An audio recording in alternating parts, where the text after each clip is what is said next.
night breathes fire. Your eyes so bright. The dark will guide us through the night. Bye, bye, my love. I'll shine for you in the dark.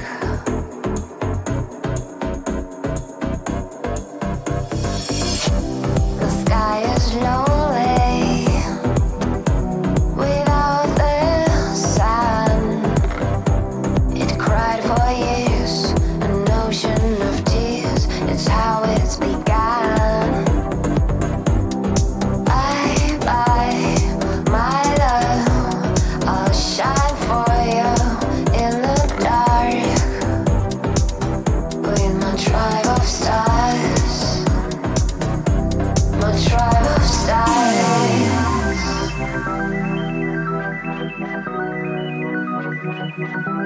My tribe of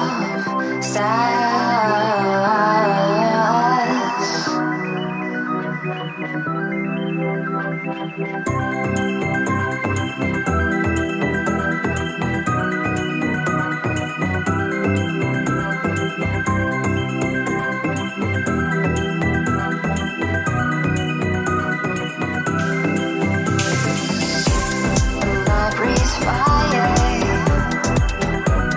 Your eyes so bright.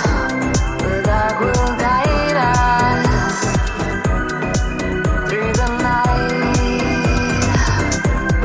Bye bye, my love.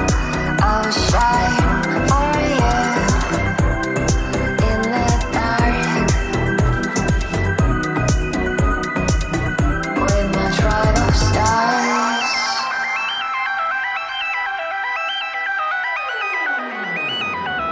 My tribe of stars.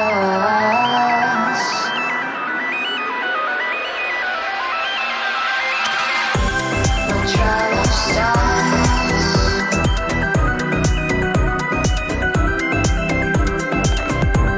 My tribe of stars.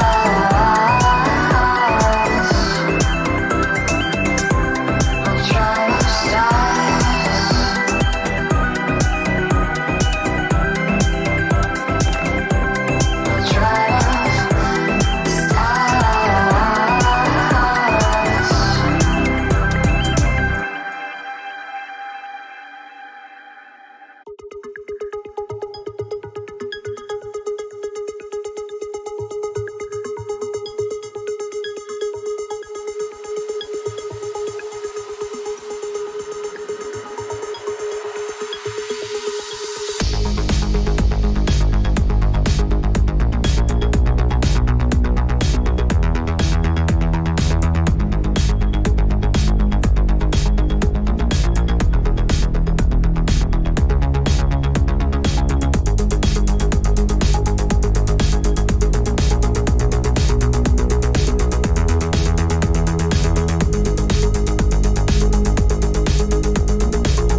into wine.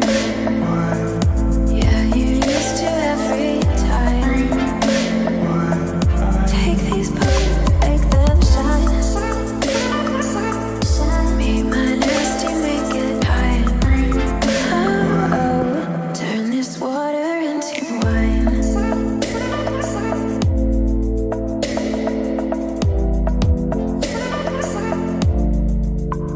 Make them shine.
night breathes fire. Your eyes so bright, the dark will guide us through the night. Bye bye, my love, I'll shine for you in the dark.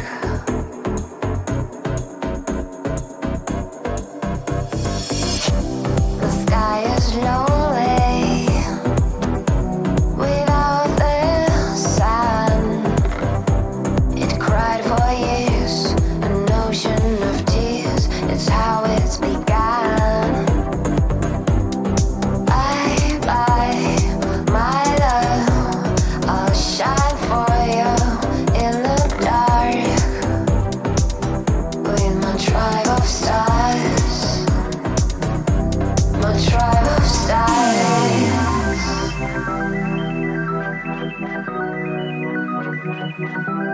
My tribe of stars.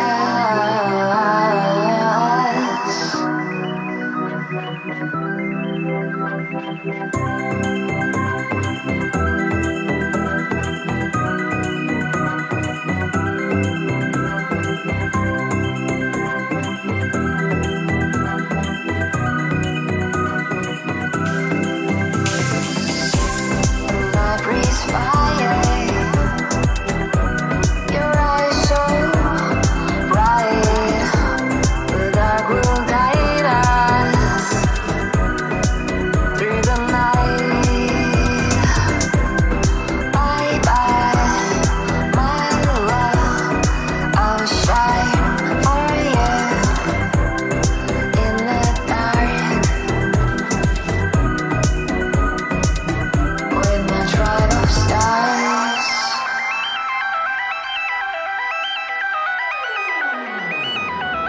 My tribe of stars.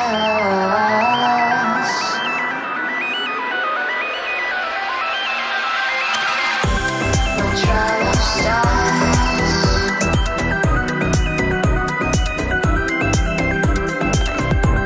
My tribe of stars.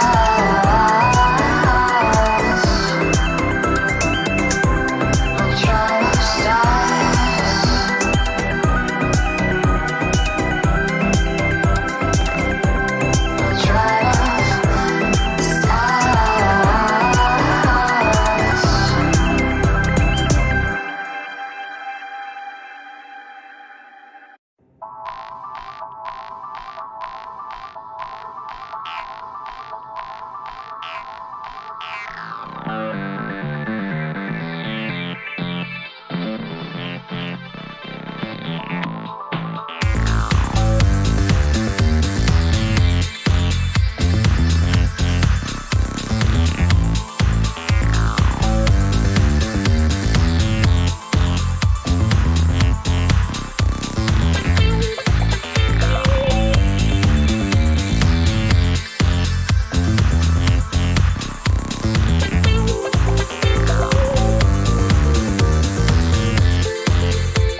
everyone to the Wild Rift European Championships Last Chance Playoffs.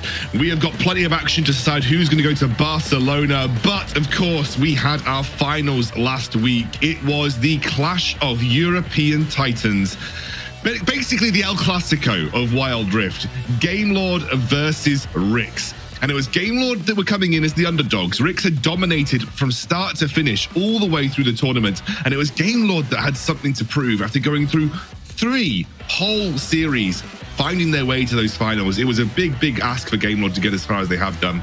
But they got into the finals and they absolutely dominated WREC. It was a 3-0. It was a slaughter. It was absolutely monstrous from the Gamelord team, who found their groove right at the right moment. And they are into those Barcelona finals. So we're going to get into our last chance qualifier to see who else is going to be joining them. We'll see you very soon. Welcome to the official WREC Games Wild Rift EMEA Championship. Everybody round, everybody round here, know we get hype. Everybody round, everybody round, everybody round, everybody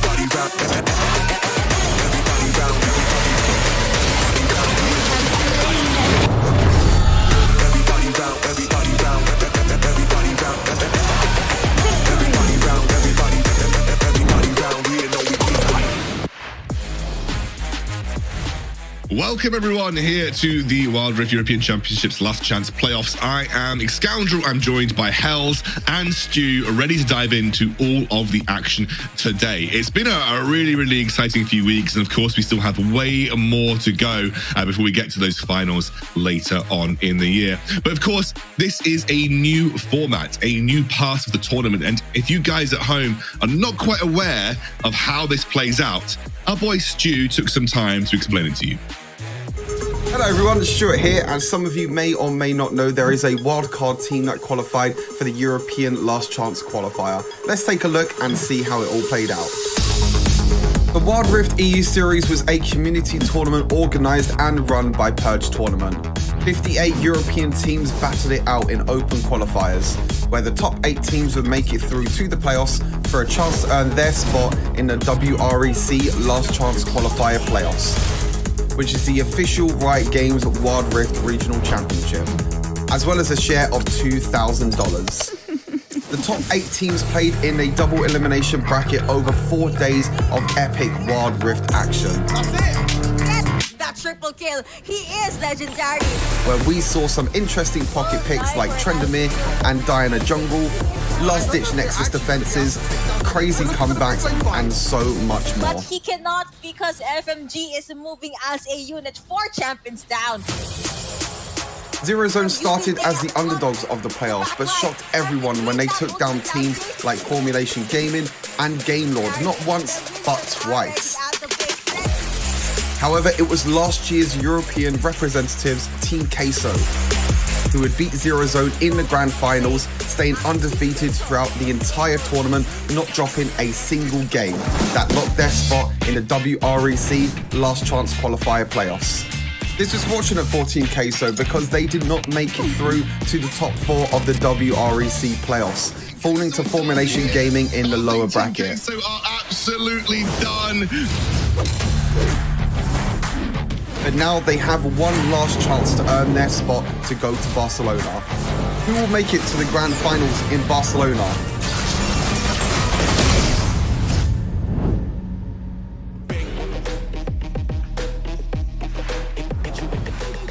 Thanks, Stu. Very insightful. And now you should all know exactly how the teams got to where they are and what we are playing for here, of course. More spots on the line for Barcelona, and all the teams here clearly very excited, clearly wanting to sort of put themselves to the test. And for Queso, as correctly mentioned in the video, the Purge tournament was their avenue in. They didn't quite do well enough in the main bracket of our tournament to kind of make it to this stage in their own right. So, guys, let's take a look at that bracket. Let's take a look at where we are in this tournament so far, the Last Chance playoffs. We've got 8 teams ready to go. And Hells, a lot of big names here as well, including WREC. Yeah, definitely. We see WREC, Team Queso, Viv Esports, Formulation Gaming. These are all teams that seem to do it, like they did incredibly well before, right? And then we have these lesser known teams and teams that got out a little bit earlier, like Clash Spain, Team Dark, Team Sapphire, and then KTRL. This is gonna be super exciting. Like, it's a last chance qualifier, but it might as well just be the main tournament as well with the games that we're getting, Alexandro. It is some really, really good games. And of course, we've got 2 series coming your way today. We have WREC versus Clash. Clash has a player that we all know very well. I'm sure we'll be having fun with that throughout this broadcast. And we also then have Team Queso versus Team Dark, which will be, I think, another really interesting matchup too.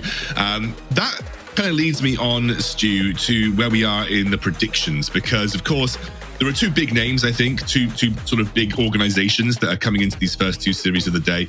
And I think most people have gone down that avenue of expecting WREC and Queso to come out on top here, right?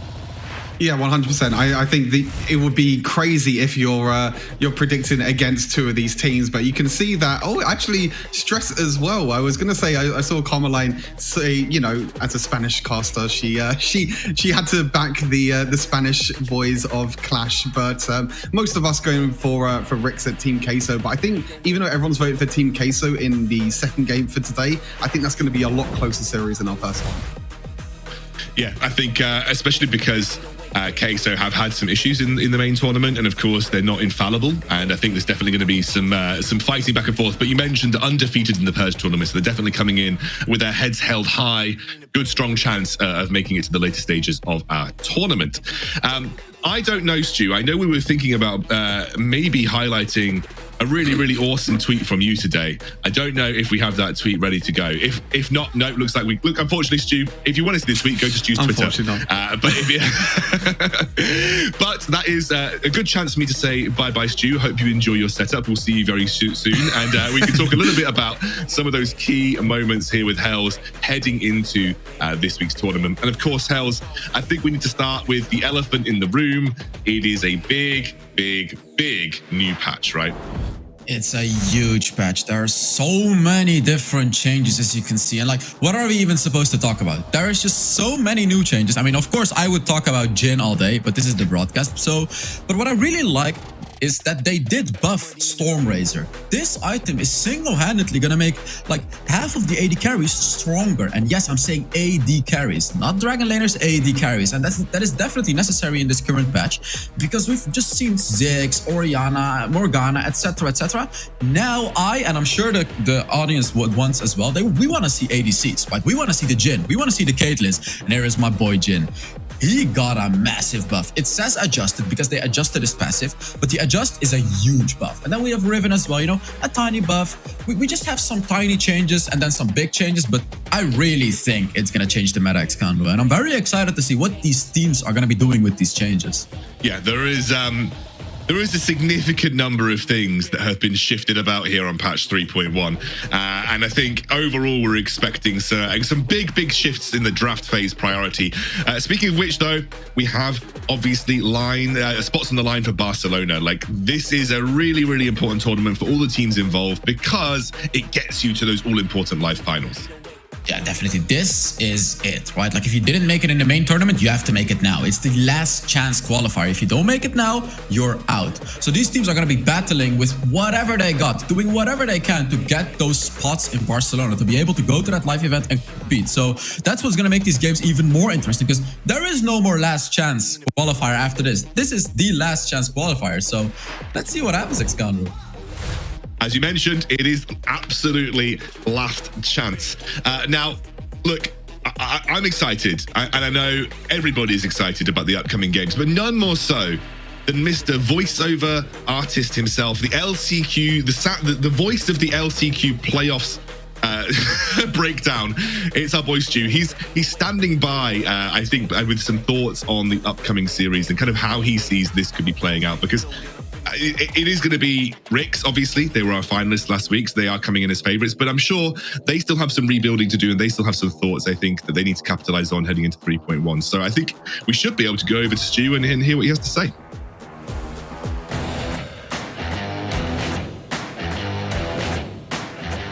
Thank you very much, Scoundrel. Yes, I am back on my budget setup as well. We're going to be talking about Clash a little bit. They are huge underdogs, in my opinion, in this game versus WREC. WREC being the grand finalist, but unfortunately falling to Game Lord, and they weren't able to book their spot in Barcelona. But now they got one last chance as well, and they have to go through Clash first to try and get into Barcelona. And they're looking to bounce back as well, WREC, because it was a very disappointing display by them last weekend in the grand final. So they're going to look to try and get all the way to Barcelona. And there's one other thing that I have to mention is already Hells has mentioned AD carries. Doom loves his AD carries. I do not want to see Doom on champions like Ziggs and Orianna. We saw Doom play Ziggs 3 games in a row against Game Lord. They lost every single game as well. But now with the Stormrazor changes, now with maybe Jhin coming into the meta, all these other AD carries as well, maybe we might see a little bit of a shift as well. But I'm really excited to get into this game and have a watch and see what we can find out from these two teams. New patch, new surprises. Let's head straight into it. Back to Hell's Scoundrel.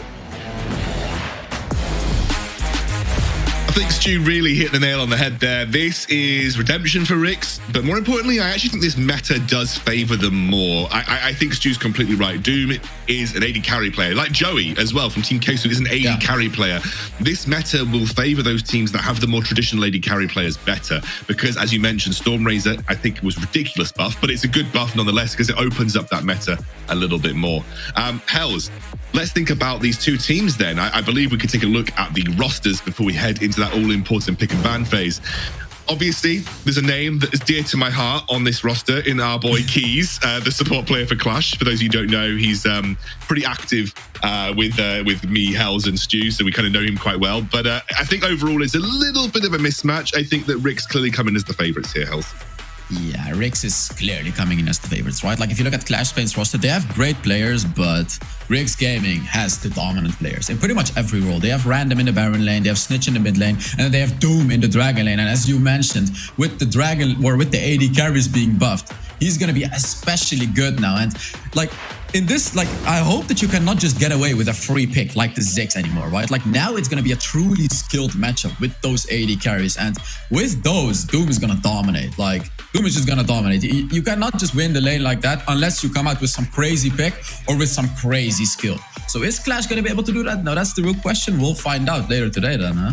Yeah, absolutely. But I will say that Keys absolutely is the best support in the world, and he definitely deserves to be on the absolute upper echelon teams. And Keys, if you're listening, don't worry, we all know you're the best support in Europe. But anyway, let's talk about that pick and ban phase, because I think, you know, specifically we are expecting big changes. We're expecting differing priority coming into 3.1, and you know, Hells, this is a really difficult question to ask because we haven't seen any competitive play. There hasn't been much on 3.1 so far, and because it's such a big change and such a big shift, we are expecting pretty wildly different priorities in the draft phase. Do you think there is anything that's like really first pickable or for like really bannable heading into this? Ooh, yeah. I mean, if I'm being real honest, I would say I don't know. I can guess though, but of course I don't know because we have new items, new changes. I don't think Fiora is going to be that much of a priority anymore, because in the Baron lane, she did take a substantial nerf. Like, still in the jungle, she's going to be strong, but like that flat damage, well, she's still getting nerfed. See, I'm already wrong. That's what I mean. I feel like I was going to say Hells, but like I was thinking like Divine Sunderer, Hullbreaker Fiora sounds like the worst thing ever, and I definitely would never want to see that get played ever. So Yuumi as well makes sense. I think there's I'm not sure if it's intended, but Master Yi right now is really OP. And so, like Yuumi in conjunction. That's a really interesting that Graves gets banned here. I believe that you were talking about this. You may have seen Random flexing his Graves muscles in solo queue, right? Yeah. I was in a match, and I believe it was Random, where he went for Hullbreaker. He was able to push 2 inhibitor turrets, and at like 15-16 minutes into the game, he already had 21,000 gold. So Graves, one of those champions that really benefits from those new items. And I especially want to talk about Hullbreaker, champions that go with the Hullbreaker. And I want to talk about one that we've never seen before, Nasus. I truly think, and I'm not even kidding, I truly think Nasus could be a pick in competitive with Hullbreaker. I don't disagree, because Divine Sunderer is also really OP on Nasus. Yeah. So like, it's the only problem that you will face with Nasus is that you're very susceptible to early dives in the Baron lane, and so therefore like you have to be a little careful. But post 5, post Divine Sunderer, just bonk turrets. Like there's I I wouldn't 100% disagree with you there, Hells. Would be very interesting to see if Nasus ever makes his way into competitive, but I think Hullbreaker has changed the meta significantly, especially in the way that you can play out that meta. Zig still remains a ban, by the way. Gragas is a ban, and Olaf is banned away. With I love it because I think Camille is super strong right now. Yeah. Camille is another random special, but also specifically Divine Sunderer, Hullbreaker. Just good little combo on Camille. You're gonna take down turrets in an instant. Yeah, Device under Hullbreaker, exactly. Like, that's the golden combo, and Camille was one of those champions that benefits from it a lot. So what is Clash gonna counter to it? I assume they're gonna be picking the Lee Sin, because Lee Sin is always that, you know, the good pick into the Camille. And they actually go for the Darius. And Darius is also one of those champions where you can go for those items, right? We know the traditional Black Cleaver build on Darius is still really powerful, and I think perhaps even superior towards the new items. But we will see, right? Like, we will see what these teams are gonna be doing, but I assume they really have to pick the Lee Sin right there, because that's like the one thing that you can do against the... Oh, they go for the core key. So they go for the early game damage during the objectives. Yeah, I mean, Corki still provides you with that ability to package. He still provides you with and also I think you've got a bit more time. They moved the objective timers, right? So I think they was that something that's not coming yet? I think there was that's not out yet. That was discovered. There was a discussion, wasn't it? That they were thinking about it. I got a bit confused. I don't know if it's like ever confirmed. Yeah. But I think Corki still has that power to like drop a package down, you know, like around an objective, and that's going to be a Morgana and a Rakan lock in here. So Morgana could be mid, or it could be a Morgana Rakan bot lane. I really would love to see Doom and an AD carry though, so I'm hoping this is like either jungle or mid, right? Yeah, definitely. I don't think it will be, unfortunately. This very much looks like a traditional draft that we would have like the last patch as well, right? Like, this looks like the exact draft we would have in the last patch. I don't like this Kha'Zix pick, because we already have a champion band that works very well with the Kha'Zix, which is the Gragas, of course. We know how Gragas Explosive Casket allows Kha'Zix to do whatever he wants. So Clash really has to pick some champions to separate the enemy so the Kha'Zix can pick them off. They don't have that yet. I mean, of course, they deal with the Corki package, but it's not quite enough. I feel that this is a bit risky to pick up from Clash. I think there's still things like the Galio available, so you could always potentially look for the Galio. He did get a recent change that made him slightly better AP but worse in support. So there's always that option for potential mid lane Galio to bring in with the Kha'Zix, which works relatively well. But I still think we need to kind of see like what's going on there. That's going to be a Braum ban and a Nami ban. So really kind of they're targeting keys a little bit. These are like very much keys type champions. So they didn't ban his Alistar though. They didn't ban his Alistar. But yeah, those are kind of champions that Keys generally tends to favor. And so they've kind of taken that and taken a stab at Keys in the bot lane. Maybe just looking to kind of exert their own dominance in Doom and Clue in the duo lane. But it's the Alistar, you mentioned it. There we go. Yeah. There we go. We both know how good Keys is at Alistar, right? And I'm sure a lot of the community knows it as well. But if you don't know it yet, then you better pay attention to this game, because Keys knows all the combos in Alistar. And if you haven't watched him play it yet, it's like he's playing a whole different champion. You'll see him build Protobelt and do some crazy combos. Although I do want to say, in this draft, Alistar is a bit of a rough pick, because the Camille shreds right through the ultimate, right? Because Camille deals true damage. So it is a bit dangerous to pick the Alistar right there. And then, yeah, we see the Garen as well. These are two champions that work very well into the Alistar, because they both deal true damage. So Keys may have dug his own grave here by picking Alistar, because Rix was ready for it. They didn't ban it, and obviously they know the pocket picks of Keys, right? And also, like, Camille's pretty solid into Alistar because you can dodge the combo. You can use the Black Shield from Morgana. Like, she's very good at like stopping a target. Very interesting that the Garen gets picked up though. He did receive some hefty nerfs. Jinx comes through, man. That is insane. I was talking to Doom this morning and I said, Doom, like, what is your read on the meta right now? Like, what do you think is good? And he was like, I think Caitlyn, Jhin, Tristana, and maybe even Jinx. And I think like locking in the Jinx here, that's really interesting. I'm very, very excited to see if Stormrazor is going to be like the first point of call for him as an item on the Jinx, whether that provides Jinx with an earlier power spike to work with. Hells, very interesting. Diana rounds things up. Clash looks like they're playing on a previous patch. Ricks are bringing very much a 3.1 style composition out from here. I'm very much assuming that this is going to be Garen mid, and then it's all right, or maybe I don't know. What do you think? Like, is it Morgana mid, Morgana Garen jungle? Yeah. Morgana jungle, I think. What I want to say about the Jinx, though, I feel that this is not necessarily a pick because they think it's strong. I just kind of feel they're a bit confident in this matchup. I think they're a bit confident against Clash. They know that they can beat them. They have the perfect composition to counter the Alistar, as you mentioned, right, with the black shield and then with the true damage. I think they just kind of want to play around. I may be wrong, but I think that's the case, you know, to just kind of test out how good Jinx really is. Because I don't think Jinx is good in competitive. I personally don't think, and especially because they picked it without an enchanter. It's incredibly hard to play Jinx without an enchanter in the current meta. She just doesn't deal that much damage. And regarding the Stormraiser, it doesn't fit Jinx too much. I mean, he may try it, but Jinx is that champion that goes for the Runan's Hurricane build, right? So it's going to be interesting to see how Doom decides to play out the Jinx. Why would you pick Jinx though when nothing changed for her if you weren't going to go Stormraiser? Yeah. That's my question to you, right? Like, I get the impression this is going to be Stormraiser, Infinity Edge, Runan's build, like a 3-item spike for a Jinx, and maybe that's kind of the way that they're looking to play it.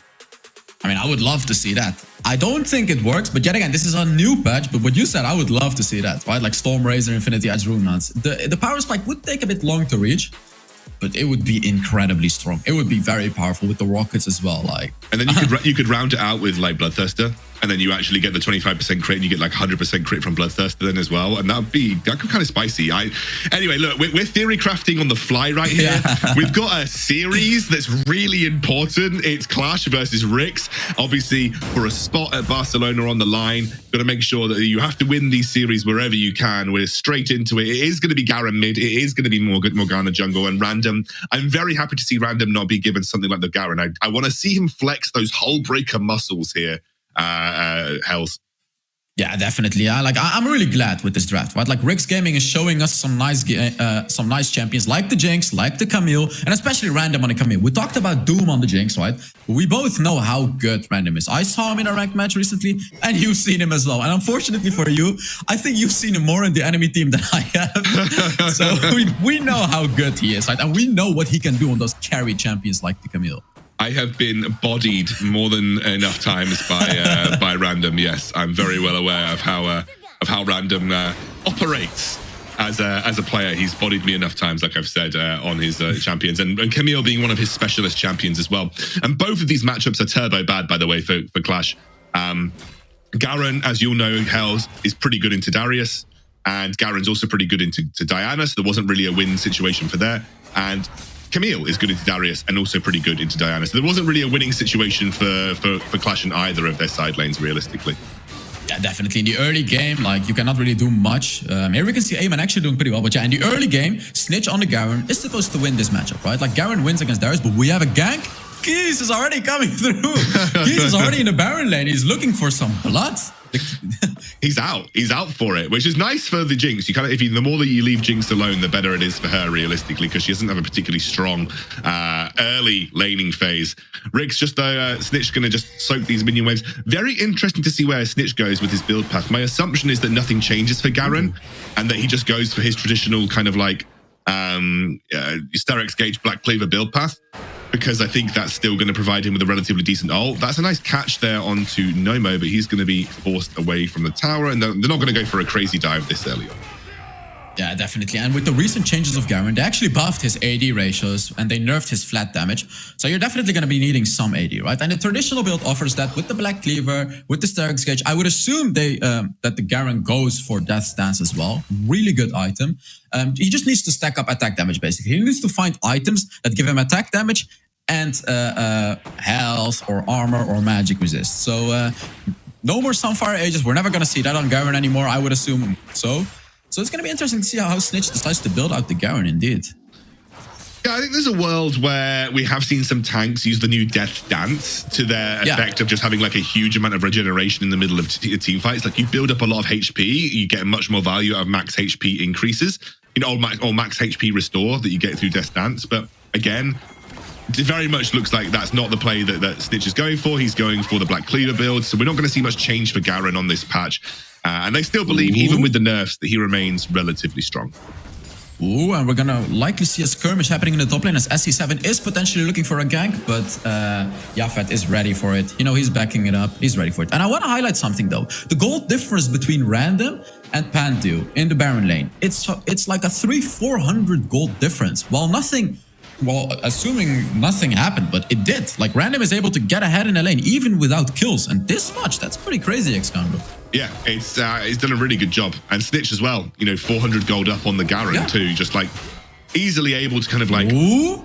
He won't, I don't think he'll die. He's got too much HP, but you do have to be a bit careful post-5 as Garen. You want to take the shorter trades and get out before Darius is able to stack up. Darius still does very scary amounts of damage with his ultimate when you have those full stacks enabled. And you're right, Excandro. Doom is going for the Stormrazor Jinx build. It made sense, right? Because there's no way you'd pick Jinx with nothing changing there, but we have a little bit of an engage here. Keys forced to pop the Unbreakable Will, and we'll just back out of the fight. Keys also distraught because he can no longer spam recall on the Alistair on the Lunar Beast skin, so you can no longer do the annoying Alistair spam recall walk, and he's a bit upset about that, which might impact his performance in this series. Yeah, definitely. We know it, right? He constantly spams the recall button on his Lunar New Year skin, but Clash is gonna try to force out the Rift Herald. I feel like they can with the Corki package, so let's see how it plays out. Have a full collect of Clue. Clue tries to flash in. They luck up the Darius for the time being. Snitch there, building a bit of damage on him as well. Aiming being taken low. Actually gets backed away. Forced to flash by the Corki package. Can't quite find the executing blow on Iman, but it's enough to give Rix the advantage in the pit for the time being. Yeah, and now Clash doesn't have the Corki package anymore, which is obviously a very important part of their advantages during those objectives. So that was actually a surprisingly big win for Rix. And Pandu actually picked up the teleport this early on in the game, and I find it a very interesting pickup. This may show that Pandu is going to keep Random away, and then he's going to teleport to the dragon, and they're going to fight for the dragon. It's going to be the Rift Herald that's being focused for the time being. I wonder if that is a reflection of how maybe Random wants to play as he's forced to dive over the wall with that hook shot. Here comes Yafit trying to find a little bit of a blow. Nice little knock up there from Clue. Enough time to smite away the Rift Herald as Random will just body the retreat with the leg sweep to make sure that the rest of Rix can escape. Keys went for it, but he gets locked up. Unbreakable Will, and true damage comes through like you said. First blood on Keys for Snitch. And now the rest of Rix want to go in for it again. Another grand entrance takes down another kill. That is going up to Doom this time round. And that is a good start for the Rix roster, as they now should be able to convert for a dragon as well.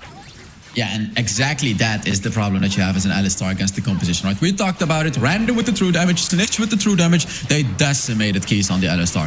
Whether he uses his ultimate or not, it doesn't really matter. True damage goes right through it. And that is the problem that Clash is going to be having. They don't really have that massive front line. So as you look into this replay, Keys is trying to engage. He uses his ultimate, sure, but it doesn't matter. Even though he's at half health during his ultimate, the true damage shreds right through it. And then when Keys is dead, you don't have that big front line anymore. And then obviously Rix has the advantage in the team fight.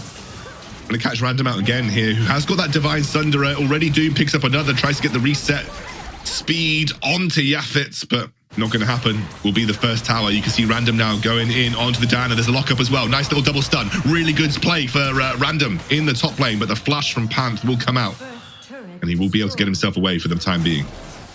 Yeah, Nomo's going to try to look for the gank. I think that Random has the mana to be able to hook shot away if he needed to in that situation. So I won't go much deeper in that trade.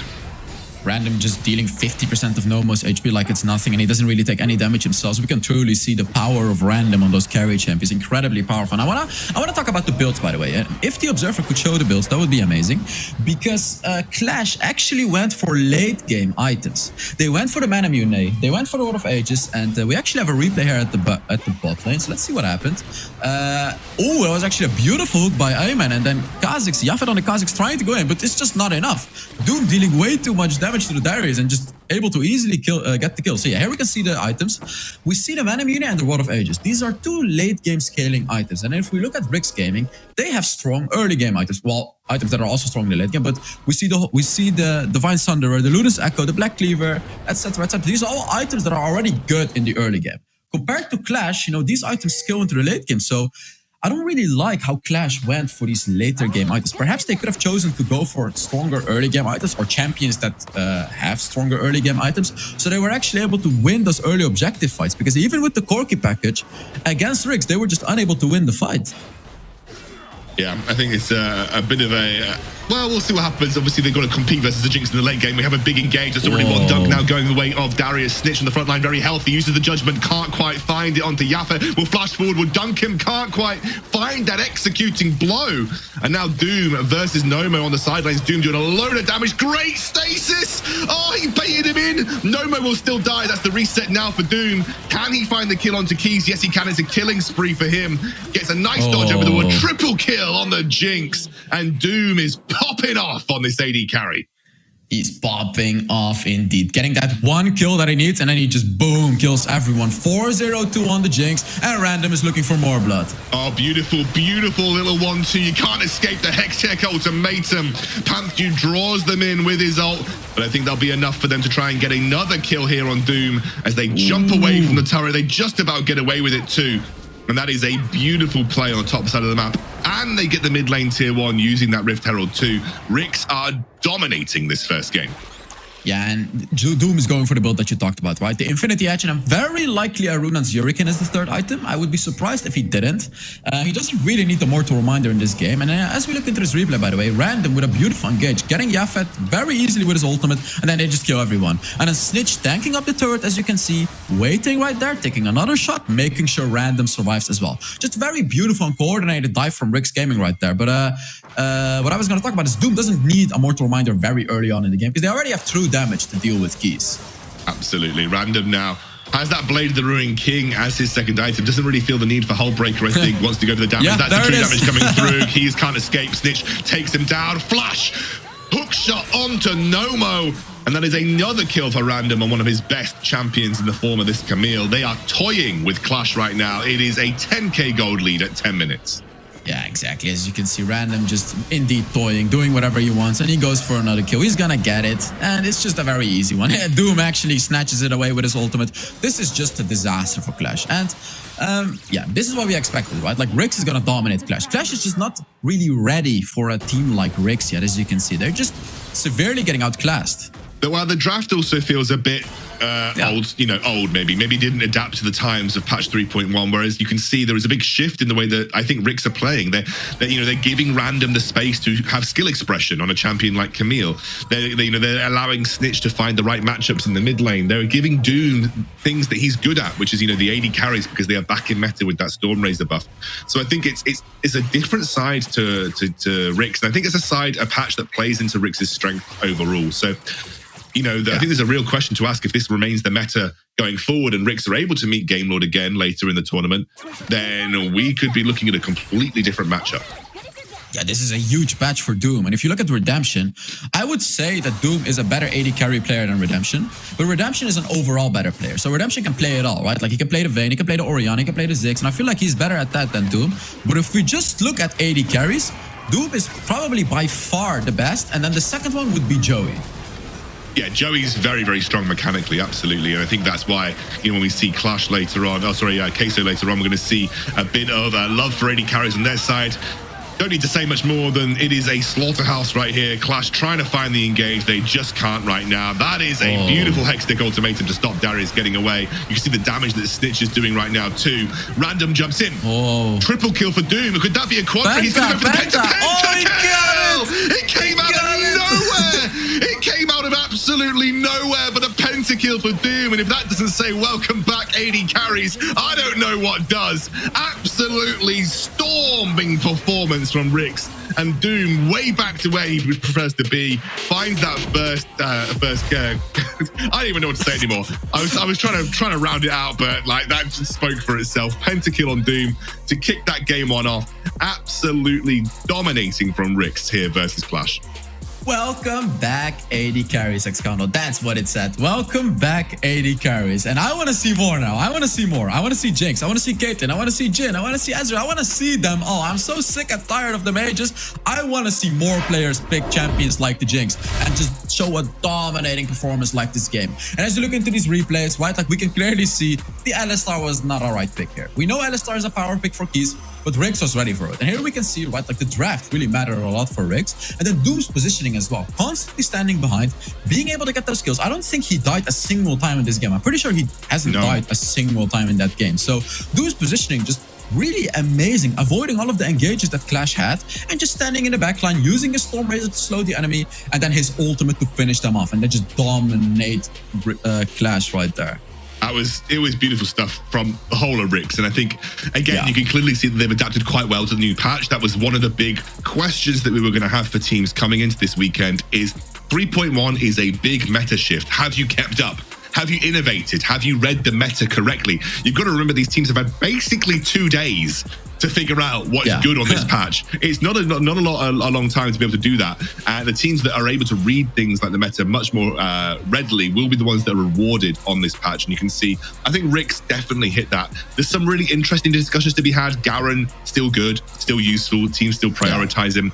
You know, this time round, the Divine Sunder are clearly impacting what is good and what isn't good in the Baron lane as well. Lots of things to break down from this game, Hells, it feels like, because it's almost a bit of a showcase of what 3.1 can bring. I mean, yeah, definitely. Unfortunately, we didn't see a hold breaker yet, right? Like Random went for the Blade of the Rune King because he wanted to deal as much damage as he could. I want to see a hold breaker soon as well. But yeah, about this game, probably the AD carry would be the most notable role, right? Like Doom here getting the pentakill, showing us, hey, AD carries are back. So there it is, 11-0, and he was going for a rapid fire cannon. Actually, he was not even going for a Runa's Hurricane. So a whole new way of playing Jinx right there, Xander. Yeah, that's very interesting. Yeah, I think that, you know, the Storm Razor has clearly opened up a better early spike for carries that would traditionally rely on maybe 2 to 3 items plus before they became relevant. And that's what Storm Razor buff has already done. It's kind of opened up an avenue for other AD carries to put their foot in. What's really interesting is that Random dealt almost as much damage as Doom here. Like, you know, Random, and then Snitch as well. yeah, Snitch. It was a very evenly distributed game. I think Doom probably pumped out the most damage he ever had in that last team fight where he picked up that penta. But really great performance from REC's all round, if I'm honest with you. And it was just controlled, calculated, and from the very get-go, you know, they were kind of dominating from start to finish. I don't really think that Clash ever really got their foot in the door. And I think it really started, unfortunately, with the draft here, Hells. That was the I think they just weren't quite on the same playing field before we even loaded onto the Rift, if I'm honest. Yeah, REC's completely outdrafted them, right? Like they just completely outdrafted them. And then they played better as well, and it was just a dominating performance. I'm hoping to see a bit of a better draft from Clash, you know, showing a bit of a different side of the draft, because it was very predictable what they were going to do. Very predictable Alistar pick. REC saw it coming as well, and the Alistar was just practically useless in that game because of all the true damage. So I want to see Clash do some new crazy things, like maybe Keys pull off the Blitzcrank when it's a perfect pick or something else. You know, I'm just saying, I want to see those crazy picks, because they're not going to win with the traditional picks against a Titan like REC. Yeah, and I think you've only got one game to turn it around. Let's take a look at the play of the game here. If it's not the Penta, I'm going to be extremely disappointed. It's going to be the Penta, right? Yeah, definitely. And to be honest, Doom didn't even, like as we said, Doom didn't even do the most damage. He was able to finish off the most champions. Like he got the last hits on most champions. Like here he got it with the red buff. And then, you know, like Random was the one that was dealing a lot of damage in this team fight as well. As you can see, just going in, and then Doom gets the kills with his rockets. And look at his positioning, by the way, maintaining a good position, standing in the back line, and then just securing all of the kills very, very easily. And then boom, penta-kill. What an amazing game to start off the series. What an amazing game to start off this weekend, Xcambio. Yeah, I'll be completely frank with you. I think if you're an AD carry player, you know there is a couple of AD carries that are kind of penta machines, and Jinx is a penta machine because the resets just allow her to be much more readily able to kind of snowball fights and take down enemies. But, you know, I think that was a dominating performance. I think we expected nothing less. And I think REC certainly made it look like that A, they've adapted really well to the meta.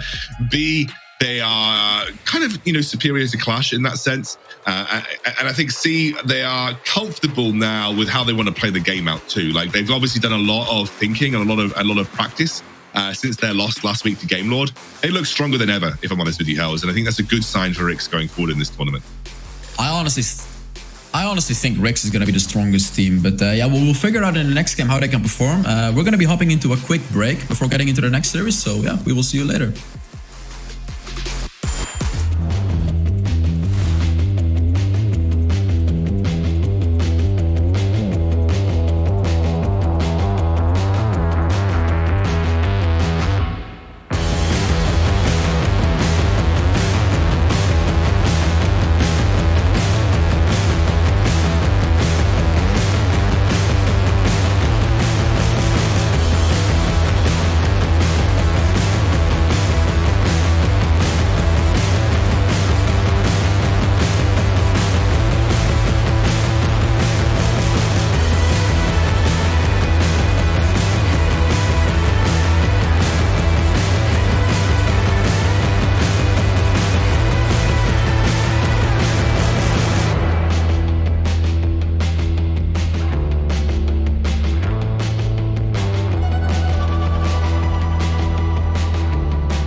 WREC.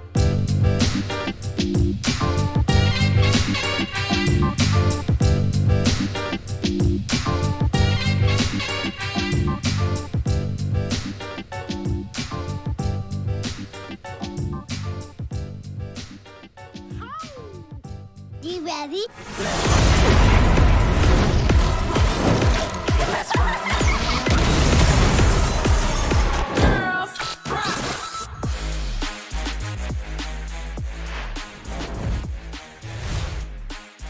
Welcome back, everybody, to the WREC Last Chance Qualifier Playoffs. My name is Scoundrel, joined by Hell's Devil. We are into WREC versus Clash, and WREC made quick work of the first game. Pentakill for Doom on Jinx. Welcome back, AD carries. That is the statement that we are making right here. AP carries can get in the bloody bin. It's welcome back, AD carries, and that's what we like to see. Hells, a very interesting game, though, right? I think everybody on WREC were really firing on all cylinders. Yeah, all of them, right? Like, and Oh, we see the dude. kitchen setup coming through from Stuart right there. I would rate it 10 out of 10. Kitchen is always the best. As you may know, I'm sitting in the kitchen as well. This sitting on the box as well. No. Do you know what? I respect that, because I remember last year I had to move to my parents because my internet was down for like 3 months. Like, it just wouldn't get fixed. And I had to move to my parents, and I was literally in their loft and I had my PC set up on like a. Have you ever seen? Do you know what? It's gonna sound stupid. Do you know what a wallpapering table is? A wallpapering table? I Okay. don't know, actually. Yeah, but TLDR, it's a very, very thin sheet of MDF, and it's like, it's not supposed to hold a computer, basically. And I had a computer on it, and slowly over the course of a few months, the table was It would just buckling in go the down middle. and down. Yeah, it was bad. Anyway, I was in the budget setup. I know Stu's pain. Right, speaking of our boy Stu, I think he is on the sidelines with some key points for this second game of the series.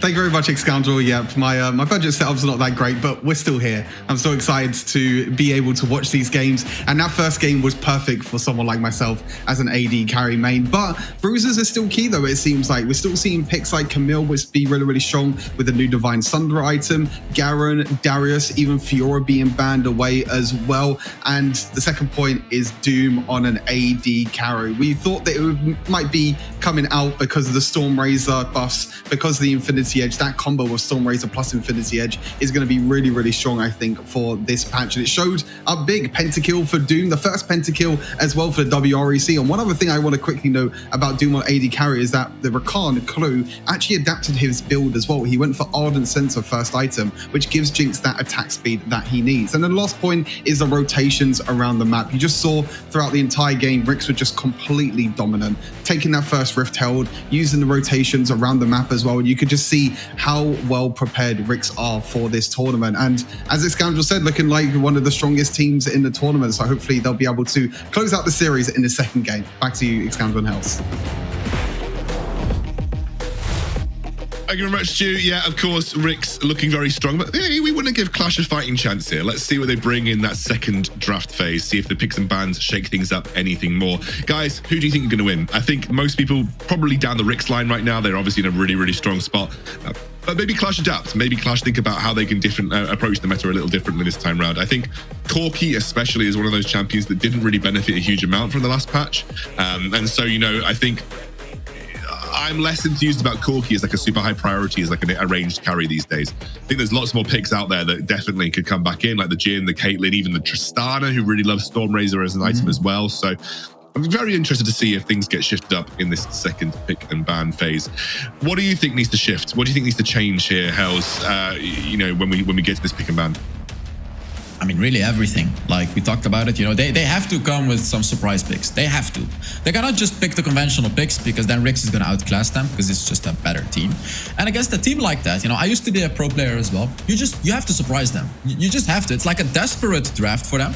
They have to come up with some crazy picks. They have to come up with some crazy surprising picks and make it work. And I know it's hard to do, but it's even harder to beat them the normal way, if that's how I say it. So I'm expecting Clash to come up with some crazy pick that we really wouldn't expect to see. Well, we're going to see the Morgana and the Ziggs ban here by Clash. The Ziggs still being thought of as like a high threat target. The Gragas comes through as a ban. Let's see where Ricks decide to go. Maybe Fiora, maybe even Camille. Those things felt really strong, or could be really strong, I guess, on this current patch. They've got one more ban to go. Ricks, we're thinking about it. Definitely one. I think I'm going to see one of those split pushing type champions banned, and yeah, it is the Camille.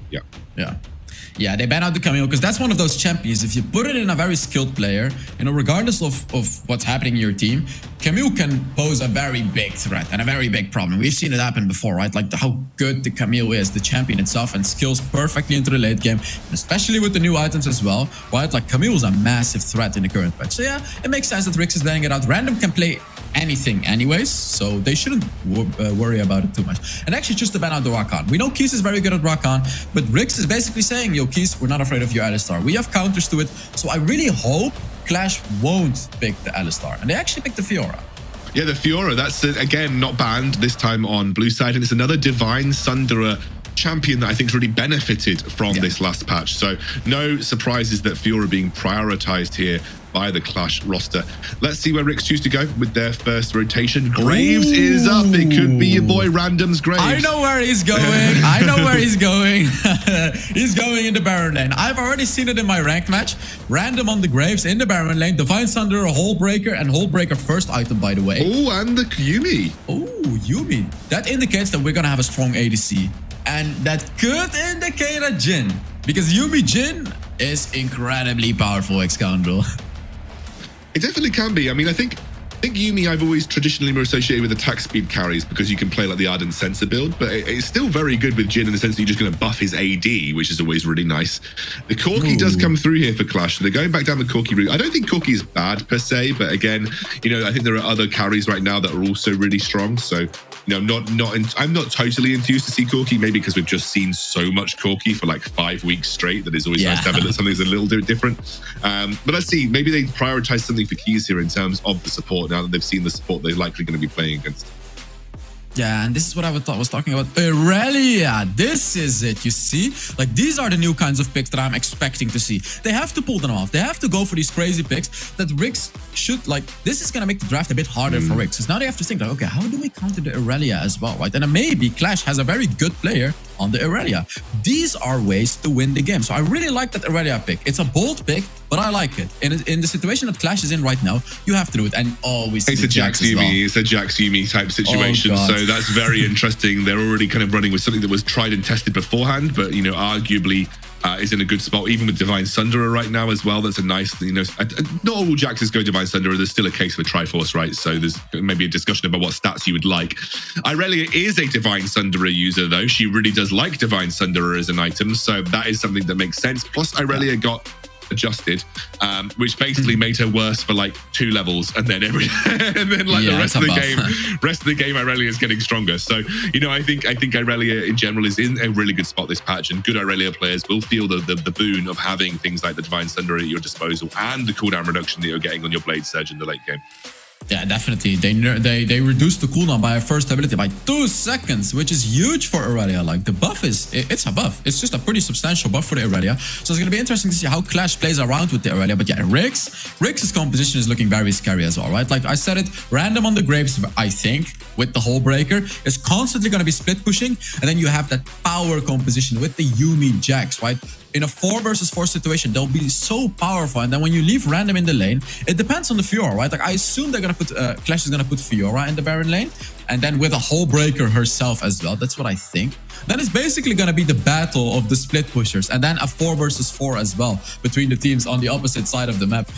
I always think that Graves is a nice answer into Fiora, though. Like, a good Graves player can actually deal with Fioras quite well, especially because you haven't got any like immediate CC that she can riposte. So therefore, like, you lose a little bit of the functionality of the riposte versus Graves in that Baron lane matchup. Graves also builds up a nice amount of resistances the longer that he's in a fight with you. So like, it's one of those situations where I actually think Graves is a relatively good answer in the Baron lane to Fiora. That will be a Orianna. That could be for Snitch, of course. Still going to wait to see, but I think Orianna still reserves functionality in the bot lane if needed. Yeah, definitely. Orianna is still incredibly powerful in the bot lane. I'm hoping that it's for Snitch, because of course we want to see the AD carries. But yeah, Orianna can be flexed in the mid lane and in the dragon lane. So let's see what Clash actually decides to pick. They still have to pick a support, and then either a mid laner or a dragon laner. So it's honestly a bit hard to decide what to pick against the composition of Rix. They go for Lulu. Is it the Lulu Vayne or is it the Lulu Jinx? It's going to be one of them. Could be Lulu Jinx, and you could see the, well, yeah, I think you'd have to have Fiora jungle at this point, right? Then Irelia Baron lane, which is maybe a little scary, but we'll see. I think Lulu Corki is okay, but not the best combo that you've ever seen in your life. Yeah, not the best. Let's see what Clash is going to respond with. Right at the end here, Nomo has the choice. He's really thinking about it. Because it could be Vayne. It's Lee Sin, so it is Lulu Corki, which is not the most insane because Corki's it's very a kind Jhin of game. This is a Jhin game. Is it a Jhin game? I think it could be a Caitlyn game personally. This is a Jhin game, Excalibur. Oh, okay. It's happening. Jhin versus Caitlyn. Who wins? You decide. It's a Jhin game. Come on, bring out the why is it now. a Jhin game? Is it just a Jhin game because you think they've got a game in hand? Jhin is good into that. Okay. What are they gonna pick? Riven. Okay. Because Jhin is pretty good into Lulu, and then Jhin is also pretty good into the Corki. They don't have a lot of range, so Jhin can kind of play the lane safe, and every time he trades with them, he can very easily trade with them, especially with the Lulu. But it seems like they're going for the Orianna in the dragon lane, and I would assume Graves in the Baron lane, Jax in the jungle, and Riven in the mid lane. Very interesting, and I'm especially interested what's gonna happen in the Baron lanes in this game, right? Like as we talked about, the split pushes, right? Is it gonna? Yeah, it's gonna be the Fiora very likely in the Baron lane. So Fiora with a hole breaker, I would assume. Graves with a hole breaker. Who's gonna be the better hole breaker, right? This is gonna be a very interesting one, XCOM. This is gonna be an amazing game. Yeah, I mean, I think something that also that we didn't get to see as much of last patch that I actually am quite excited about is the fact that 2 patches ago, Yuumi was buffed to empower AP carries a little bit more effectively, especially high scaling AP carries. So Yuumi plus Orianna is actually kind of nutty and kind of disgusting as the game goes into the late game. You know, you look at the Rix's comp and you're thinking that late game looks absolutely filthy. And you know, their team fight capabilities, like what they can do in objective fights, looks really strong. I think the benefit that I think you maybe see for Clash is you maybe look towards having like strong side lane presence, maybe like strong dive presence onto the back line, but still think I'm favoring Rix's comp even though they are the better team as well.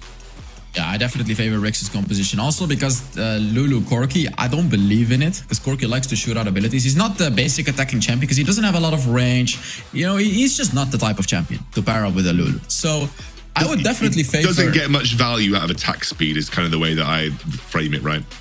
Yeah, definitely. He doesn't, right? Like we know he doesn't have a lot of range. His basic attacks are not really a massive threat. It's more his abilities that are a big threat. So let's see. Maybe they're actually going to use the Lulu to buff Pantheon on the Irelia because that is definitely a thing that you can do. And we've seen it in the past, right? Like where a Lulu actually doesn't buff the AD carry, but Lulu focuses more on like a mid laner or the jungler or even the Baron laner. You can see Clue here with Doom on the bottom side of the map. Interesting little matchup here that Snitch is actually playing Jax mid, by the way, into the Irelia, which I actually quite like because you can kind of prevent the level 2 all-in easily just by using your counter-strike, which is always nice. And also just a little more interesting about how they maybe transition Snitch into a side lane. Yeah, random early on. It's interesting how they maybe transition Snitch into a side lane very early on here. That's kind of like, to me, makes a little more sense in the sense, I think Snitch maybe just got to be a bit careful here. Almost mistimed his counter-strike in that sense.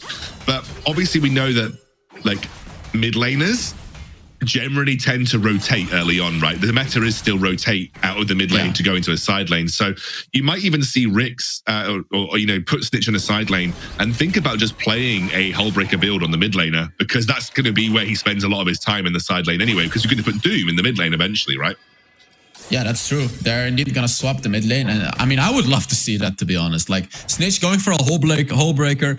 And if even Random goes for a hole breaker as well, it's kind of like, that could be a split pushing madness. Literally, the ultimate 1-3-1, right? You have your 2 solo laners just like being madmen in the 1-3-1. Gotta be a bit careful here. Iman doesn't jump over the wall, gets locked up, does have the rest of his team coming through though. Rick's already taken down low, SE7 taken low as well. Red team first blood goes over to Random. They're trying to take down SE7, but he gets away, he gets the shield. He actually gets away with it as he stuns him up to that 2-second shield, providing massive value as he actually outplays and smites onto Panthu. It is a decimation around the Rift Scuttler for Rix. Oh no, and Clash was unable to get that one kill on SC7, which snowballed into losing the entire fight for them. They were just desperately trying to get that kill, but meanwhile, they gave away 2 kills to Random and then 1 to SC7 as well, and then this is an absolute disaster for Clash. And as we look into this replay, WREC had a very good engage, but then the counter engage was actually incredibly well by Clash as well. As you can see right there, dealing a lot of damage to SC7, but SC7 flashing behind his teammates, running away with just a sliver of health, and then using that barrier, smiting the scuttle crab. Yeah, exactly. Smiting the scuttle crab as well. He's just not dying. He's not dying, and he's able to bait all of the enemies, all of the people from Clash, and they got 3 kills right there, Excalibur. What I really loved is that actually there was a change that happened to Riven on last patch that increased her shield by 0.5 seconds, and I don't think they're actually gonna dive. They're going for it. They're gonna get the kill as well. I was not expecting them to go for it, and I think maybe punished slightly, because that will be a kill now going the way of Panthew, but he does get a lot of minions denied. Snitch is pushing. yeah, he gets a lot of minions denied to turret, and as you mentioned, Snitch might even get a plate out of this. And it seems like, Yafet is trying to go for it. He's trying to go for it. The counter-strike comes through. I think Yafet was maybe looking to make the kick happen under tower, but as we mentioned, Clue in the side lanes, just happy to buff Snitch up and keep him safe from any harm. And Random is actually going for a Black Cleaver, so he's not choosing to go for the Hull Breaker early on. He could still build it later on, but it seems like WREC is not going for the massive split pushing composition. I'm not sure, honestly. No, never mind. I believe Snitch is going for the Divine Thunderer on the Jax with that build. Yes, he is, yeah. He's going for the Divine Thunderer Jax, as I mentioned. It's something that Jax actually does like. Triforce stats are nice, but they're not the be-all and end-all, and actually Jax does prefer to have a bit more HP and tankiness as part of his kit. So the Divine Thunderer Jax also gives him the healing as well, as part of that Divine Thunderer, which is really nice. So Divine Thunderer Jax is definitely one of those new additions that you're going to see a bit more of. Double Black Cleaver, by the way, comes out for Rhythm. Wouldn't be surprised to see Hullbreaker as a potential second item for Random. I don't think you generally tend to see too many like straight up first item Hullbreakers. So maybe Random works towards it as his second item of the game. Next counter, how about a Hull Breaker on SC7? We've seen previous games from WREC Gaming where SC7, especially on the Riven, chose to actually split push quite a lot. We've seen it happen before, and even though it seems like a troll build to go for a to go for the Hull Breaker on a jungler, could WREC actually pull off a pick like that? I mean, they definitely could. I think, as you mentioned, they've got a lot of flexibility in this team. Snitch fancies his chances here. Has got the rest of his team coming down, gets kicked through, has the Sonic Wave on top, now forced to flash away as Yafet's going to chase him down. Snitch. He will drop to a phosphorus bomb, and the rest of SC7 and Snitch, or rather WREC, couldn't get in place. Trying to go for the Lee Sin here, use that Lost Champ. What on earth was that Shockwave, Doom? But regardless, Yafet now being chased down, jumps over the wall, will have the ability to escape, one assumes, as I don't think Doom will be able to do enough to chase him down. That was actually very good from Clash right there. They're making a bit of a comeback right there, getting the dragon for free.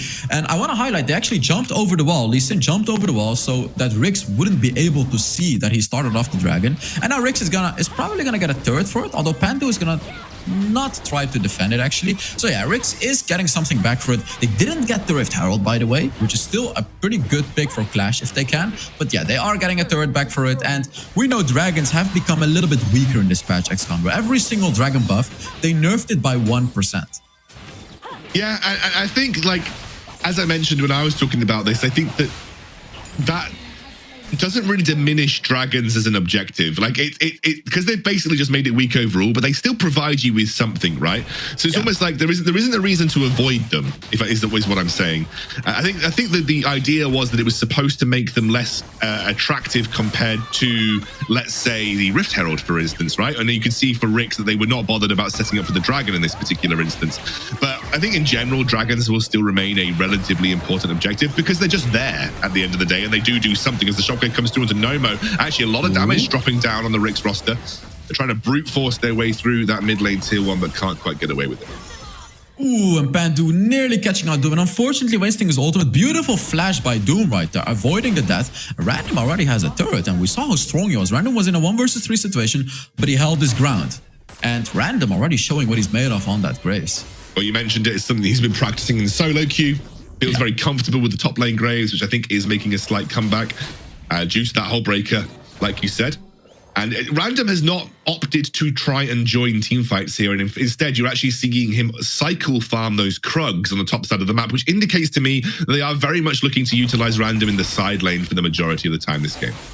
Yeah, and if the observers could show the builds real quick, that would be very helpful because there it is. I don't think he's going for it, Alexander. No, he's I don't not. think he's going for the hull breaker. He's going for Bloodthirster, surely, because that's a great item for Graves, right? So he's going to go for the Bloodthirster second.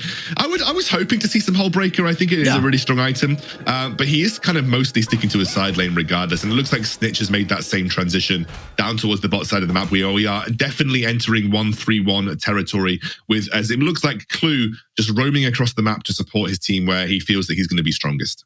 By the way, another thing that I want to highlight about the builds, Xcandro, is this time Clash has taken a different approach with the builds. We talked about it during the first game. In the first game, Clash went for the Rod of Ages, Man Imbues. Keys went for the enchantment. This time, Keys went for the early game item. Staff. Boom. Cheap, strong early game item. Corki went for the Essence Reaver. Boom. Strong early game item in already. So now Clash can actually fight that roster of Riggs Gaming because they already have the strong items, not the scaling items. You cannot go for scaling items against Riggs. Now they have the strong early game items. It's a flash kick onto Doom. It was spicy from Yafet, and now they're going to take down the Yuumi as well. But here comes SE7 looking to get into the fight. He'll get taken down very low. Snitch and Random versus the world. Low HP bars all over the place. And it's Random that's popping off right now. A blue team double kill for Panthew, but a triple kill for Random. Snitch picks up another one. They're looking for a quadra. Random on his Graves is absolutely unstoppable.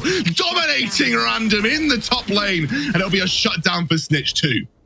That was a quadra kill for Random. I'm not quite sure why the game didn't show it, but that was a quadra kill. And even though Pantu did a phenomenal job in that team fight, Random just came in and destroyed everyone. And the camera was highlighted on Pantu right there. But I'm sure during the replay, we're going to be seeing a little bit more of Random. So we already saw this side of the fight. A beautiful catch by Yafet, by the way, to start off the fight. But let's put our eyes on Random right here. Look at the Graves, guys. Random is positioning carefully a little bit, but then he goes in for the kill. He goes in for blood, as you can see. Dives in, destroys Keys and Nomo with that ultimate, and then also Amen.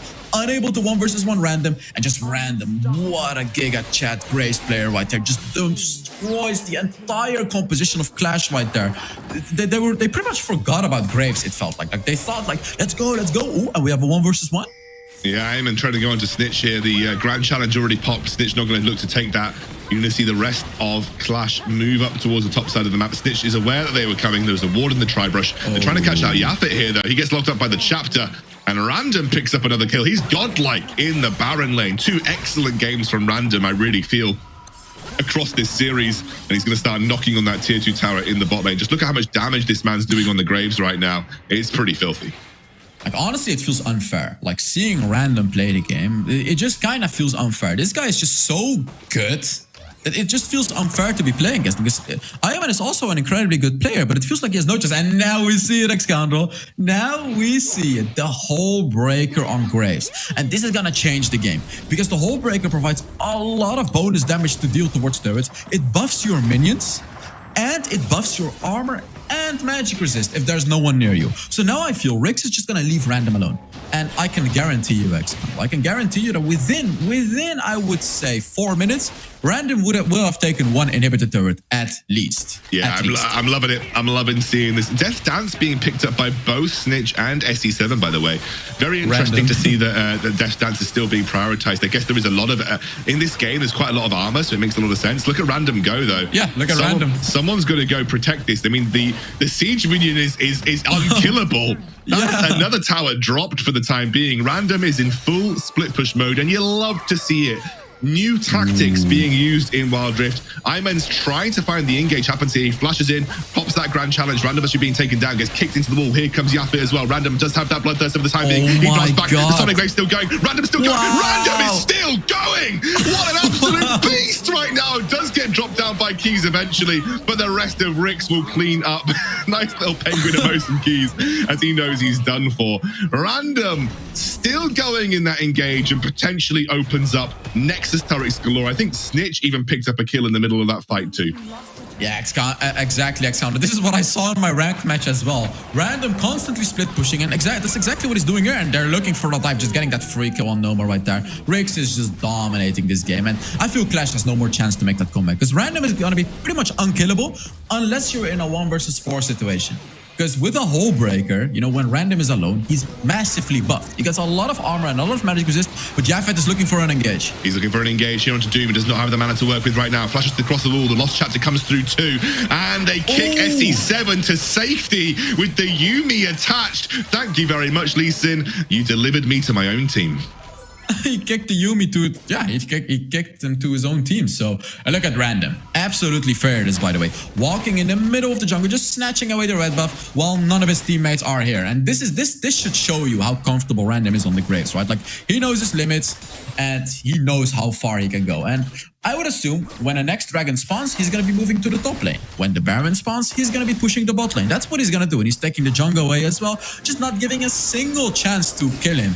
And I honestly feel, even in a 1 versus 3 situation, Random may actually come out on top, Excalibur. I genuinely think Random's in that spot right now with, by the way, 13k, 14k gold, which is like almost double some of the members on Clash. He is in a dominating spot. He's knocking on the inhibitor tower. He's permanently keeping Iman locked up in that side lane. And of course, you can see that no one from WREC's going near Random to ensure that Hole Breaker is getting maximum effect. Random is in terrorizing mode. Oh my. Just takes Iman down to a minuscule amount of HP. Watch these siege minions. They're doing the work for him. Random gets the inhibitor tower. Keys almost dying too. Does drop eventually with Panthew going down as well. Here comes Snitch for the time being. Nomo going to be the target. Doom gets locked up. He's been a bit of a punching bag here for Clash, but it doesn't matter because the rest of WREC's are just dominating from start to finish. That'll be another inhibitor turret you can't help but feel. Eamon taken down very low. Doesn't even manage to time the riposte, but will take down Snitch very close to going down. The shield actually comes through onto him, and now Iman will drop. Beautiful knock up at the end there, and that's going to be yet another inhibitor tower. Lost Chapter to just clear the wave. I think they're going for the end right here, right now. Yeah, and this is also saying, welcome split pushing meta. WREC's Gaming is basically welcoming the new meta with these games, right? Like in the first game, welcome AD carries, and now welcome split push meta. In this game, it was Random that showcased how powerful the new item Hole Breaker is and how it opens up several different playstyles compared to the old just go for the objectives, fight for the objectives, boom, boom, boom. No, now you don't have to anymore. Get a Hole Breaker on one of those champions and split push. So I really love those games from WREC's, really showing that like now we have a lot of different things that can be done. Absolutely. I mean, I think that's what I loved about this new patch is that it's opened up different tactics that you didn't get in Wild Rift before. I mean, admittedly, maybe Hole Breaker might be a bit too strong. Maybe there is some things to look at with that item. But nonetheless, it's really nice to see that people can have individual skill expression now. Like Random is an individually skilled player, like absolutely, you know, one of the best in Europe. So the fact that he now gets that opportunity to just flex his muscles in the side lane without being dragged to every single objective fight that ever exists is fantastic, I think, for both him and for WREC's, because it opens up different picks, opens up different playstyles. And in this game, you saw it work to its absolute perfection. Random just 1v3ing on the Graves, the Hole Breaker allowing him to take towers for free. And it just meant that, you know, when you've got these strong solo laners now, Hells, you actually have to be worried about what they can achieve by themselves.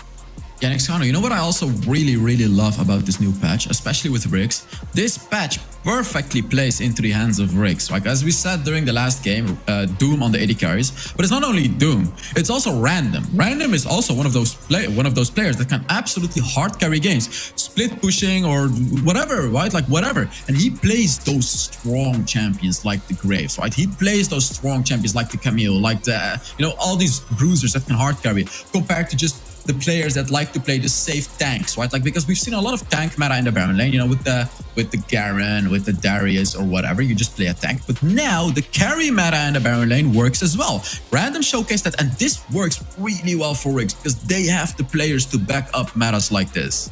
Oh, they absolutely do. And I think WREC's showcased what they're capable of throughout this entire game. Really interesting that I'm seeing the Death Dance come through. I didn't think I would see as many Death Dance, but in this game, I think you're getting value from the armor because you're going up against a lot of AD. So maybe we could keep our eyes on Death Dance.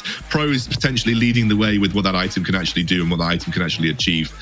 Brilliant game, I think, overall from WREC's. Great series from them. It was quick, it was decisive, it was clean, and I think they showcased the strength of their roster overall. 2-0, every game felt like it was just theirs from start to finish. That's the WREC's that we want to see coming into the last chance qualifier playoffs, because we need that team to be on full firing cylinders to be able to, you know, provide a good contest to the likes of Game Lord, you know, when it comes to the finals. If, of course, WREC's can keep this up and qualify for it. Yeah, definitely. And also another thing in the new patch, by the way, Excandro, if you're winning the game, it's now harder to catch up as the loser team because they made it. They changed the experience game. So yet again, like this honestly feels like the patch for skilled players. And what I mean with skilled players is like the individually skilled players are really gonna be able to excel their game because now you just can't get away with playing some safe late game picks. You know, playing a tank, waiting for the late game. No, you will get snowballed to hell in this patch, and we saw it happen. I'm just very excited. So what we're also about to see happen is the play of the game. So let's take a look at it. I think there's two in my mind here, Hells, that it's going to be. It's either the random. Yeah, this is the one. Yeah, that I wanted. random. This is the one that I wanted it to be. I was thinking it was either going to be the mid lane team fight or this one. This was random, just showcasing like 2v1. Getting caught out, keeps himself alive, keeps himself in the game, plays perfectly off the engage that comes through from SE7. And yes, he dies to Keys afterwards, but Keys cheesed that with the flash. So it is going to be... I love that play. That was just a pure showcase of what Random was able to achieve this game as well. So massive play that I think really was beautifully mechanically executed by Random too, which was awesome. And that kind of leads us on to, look, I'm going to be real with you. We have an interview first, actually. So I think we're going to go over to Stu, who's standing by with Mozilla from WREC to talk a little bit about that game.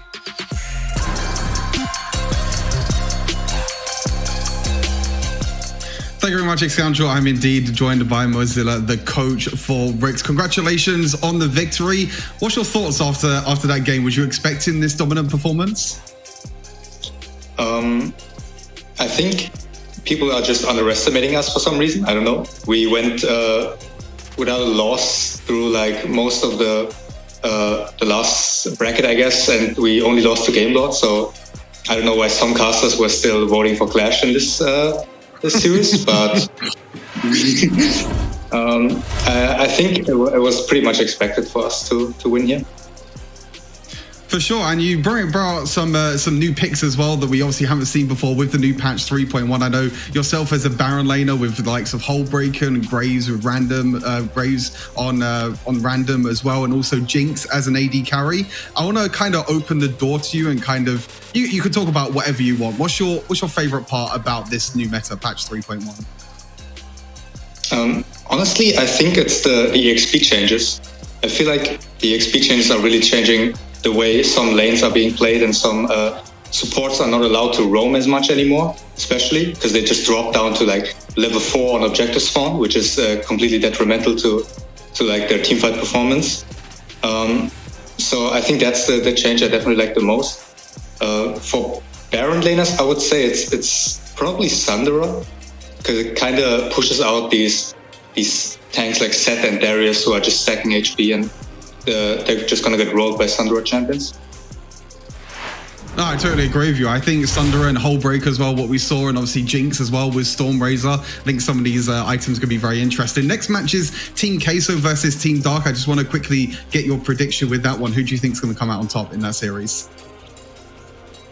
Honestly, it's really difficult for me to say. Team Queso have been really up and down. They won Purge, obviously, but they haven't really looked as good in the Wild Rift EMEA Championship so far. So I'm probably still going to go for them. I know it's a bit weird with what I said, but I think just still slightly better than Team Dark. Awesome stuff. Congratulations again, Mozilla. Good luck in the next round of the Last Chance qualifier. Hopefully we get to speak to you again soon. Thank you. I don't know who was underestimating Rix, but certainly wasn't me. God, stress. Anyway, I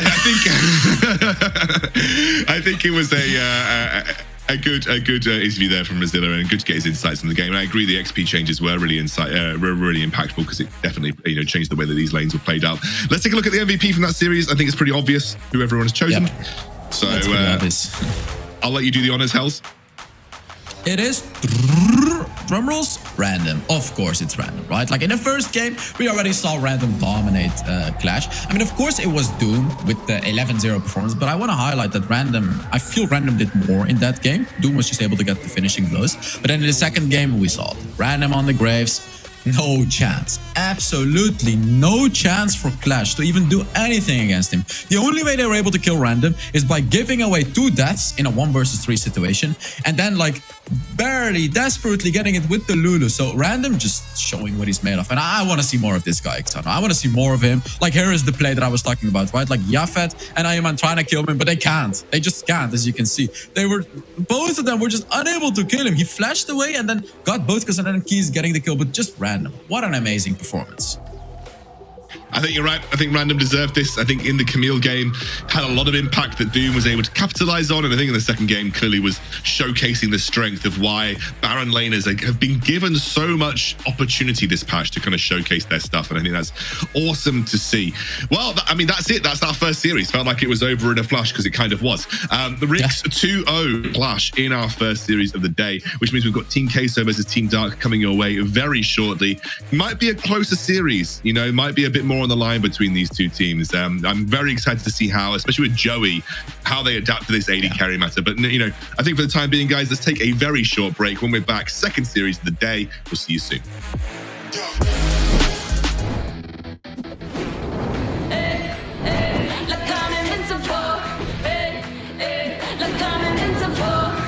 Honeyfruit will keep them alive. SC7 flashes. Only kid, he leap strikes out.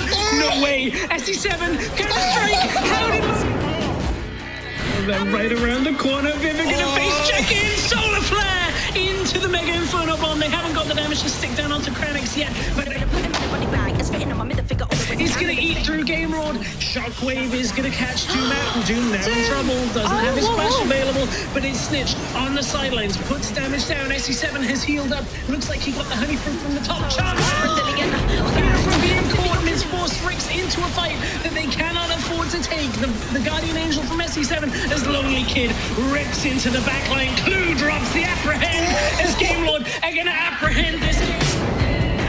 They don't even need the Elder Drake by the looks of things to end this one out. And Viv are going to do what Ricks couldn't do against Game Lord, play out the early game composition. Yeah, one last attempt from Viv. They're going to try and shut this down, but it's a rampage from Redemption. The low health bars are all there, but it's the Bane tidying up for the double kill. Can they get more as Redemption's going to come into the fight? Triple kill for Redemption. Full house for Game Lord. They're going to end the game right here, right now, as Game Lord advance for the rematch against Ricks.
Official Riot Games Vibrant EMEA Championship. Everybody round, everybody round here, know we get hype. Everybody round, everybody round, everybody round, everybody round, everybody round, everybody round, everybody round, everybody round, everybody round here, know we get hype. Welcome back to the Wild Rift European Championships last chance qualifier playoffs. Almost couldn't say that sentence. I'm Scoundrel, joined by Stu. We've got another series coming your way today, which is going to be Team Dark versus Team Queso. And of course, WREC's absolutely swept away clash in the previous series. This time round, Queso hoping to return to form against Team Dark here, Stu. Yeah, definitely. They were kind of disappointing, really, in the WREC Formula 2 formulation and didn't really secure that top 4 spot. But as you saw with my video at the start of the day, they qualified through Purge anyway, and they did win the Purge tournament, the Wild Rift EU series. So they're back, and they got obviously the last chance to try and get themselves to Barcelona, which, as a Spanish organization, I think they're going to be raring and ready to go, because I think they definitely get there. Yeah, it would be really, really good to see Queso make it to the live finals in Barcelona, of course. Now let's go over to Hells, though. He's standing by with some key points for this series.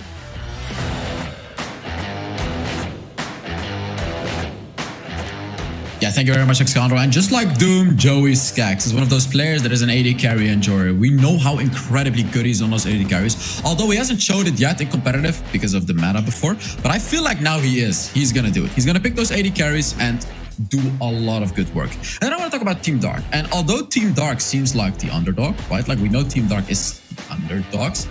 It's an incredibly good team, right? And I feel a lot of people are underestimating.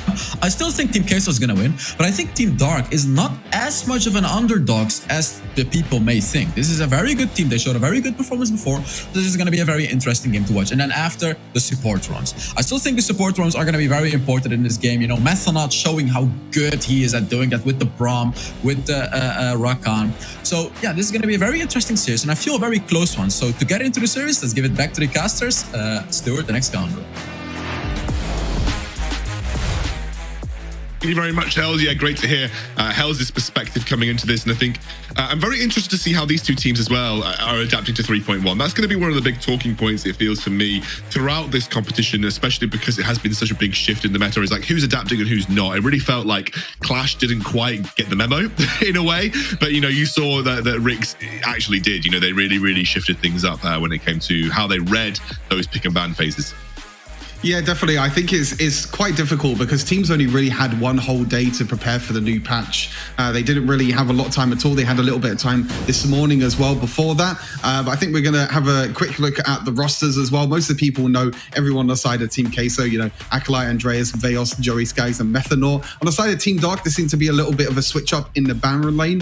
No Elegi today. Is going to be Kan Yi in the Baron lane with Sync, Chingsi, Mario, and Juicy. And I know Hells spoke a little bit with Joey Skaggs and AD carries, but I think Mario and Juicy as well is another duo lane where they picked these crazy little pocket picks. We've seen Ash and Seraphine from them before, so I think if anyone's going to be adapted to the meta really, really well, it's going to be Team Dark with all these crazy picks they've come up with. Yeah, I think Team Dark is definitely one of those teams that's not afraid to try things. And I think 3.1 has shown us that trying things can work out if you know exactly where you're going with it. Who do you guys think is going to win? Let us know. I think this one's likely going to be a bit more even though Team Queso are going to be a bit of a fan favorite. I think these are two teams that are quite well positioned versus each other. So we could be looking at a pretty intense series, if Queso aren't able to get control of the game and do what WRECs were able to do and adapt to the meta really well. Although I am quite excited to see Joey actually playing champions that he likes to play rather than just Ziggs or Orianna every game. So that might be more beneficial to Team Queso overall and kind of use the bot lane the way that they wanted to use them when they brought them onto the team. Like, I know that they picked up Joey specifically because he is a mechanical god on a lot of AD carries. And we had that interview with him in the WREC main stage, if you remember, where he said, I didn't choose this role to play majors. And, I think that's going to be, very telling. Of course, we're working our way towards picks and bans here. What do you think is going to be a focus for these two teams? Do you see an area of the map that's going to be really important or picks that you maybe want to limit for either team? I think the substitute is quite interesting. I think if Elegi was in the roster, I think with Darius still being such a strong pick, I think Darius would have been definitely the pickup. I think, across the map, we're still seeing bans for the likes of Fiora, Rakan as well. Ziggs is still getting a ban. Morgana's a very interesting one as well. Morgana's been Joey's most played pick down in the duo lane, even though we want to see him on these AD carries. Morgana is still, available, and she's still quite a really, really strong pick. So be interested to see if Team Queso are going to go down that same route. And obviously with Team Queso as well, we talk about Andreas being the main carry in the jungle, with the likes of, Jack still being really, really strong. Graves as well might be picked up, and Yuumi as well. Probably going to be banned away by Team Dark, but maybe we'll see more carries as well going over to Andreas. Yeah, let's see. I mean, I think the jungle is primed as well to have a lot of these strong carries played. We know that jungle's got in a good spot right now. Team Queso on blue side, Team Dark on red. Let's see what the first ban of the series is going to be. Of course, blue side bans, you have a bit more flexibility because you have first pick, and it's going to be Jace. Very interesting. Maybe a King C or a Kanyi ban, because it's not something that even saw even a sliver of a mention in the previous series. And I think also Jace, not one of those champions that you traditionally associate with the strong power picks like Divine Sundra. Yeah, Divine Sundra and Hullbreaker, not really Jace picks, to be fair. And I think he does a lot better when he's grouped together with his team, with his shot blast acceleration gate. But like you said, maybe it's a pick that they just want to get rid of because they don't really want to deal with it. Olaf, no surprise, being banned away from by Team Dark, for Team Queso because of Andres. Ziggs being banned away as well. Again, pretty standard bans at the moment. Maybe you might see a Fiora ban and a Yuumi ban. I would probably predict on the side of Team Dark, just to take that away from Team Queso. So it's going to be interesting to see what these teams prioritize. Obviously, it's only the second series of the new patch. These teams would have only had like 1.5 days to prepare and scrim for all these new changes and all this new meta as well. Gragas, another one that's still getting high priority because he didn't really get changed at all in the new patch. So we're still seeing mostly the same bans as what we saw last week in the previous patch. Yeah, these are not new bans right here. I mean, Olaf has been banned pretty significantly, a lot. And I also think Olaf is really good with the new Death Dance. A lot of people have been saying the new Death Dance works really well with Olaf right now. So I think that makes a lot of sense that we're seeing Olaf being prioritized as the ban still. Xin Zhao is interesting. He did get some light buffs, especially to his late game power on the previous patch.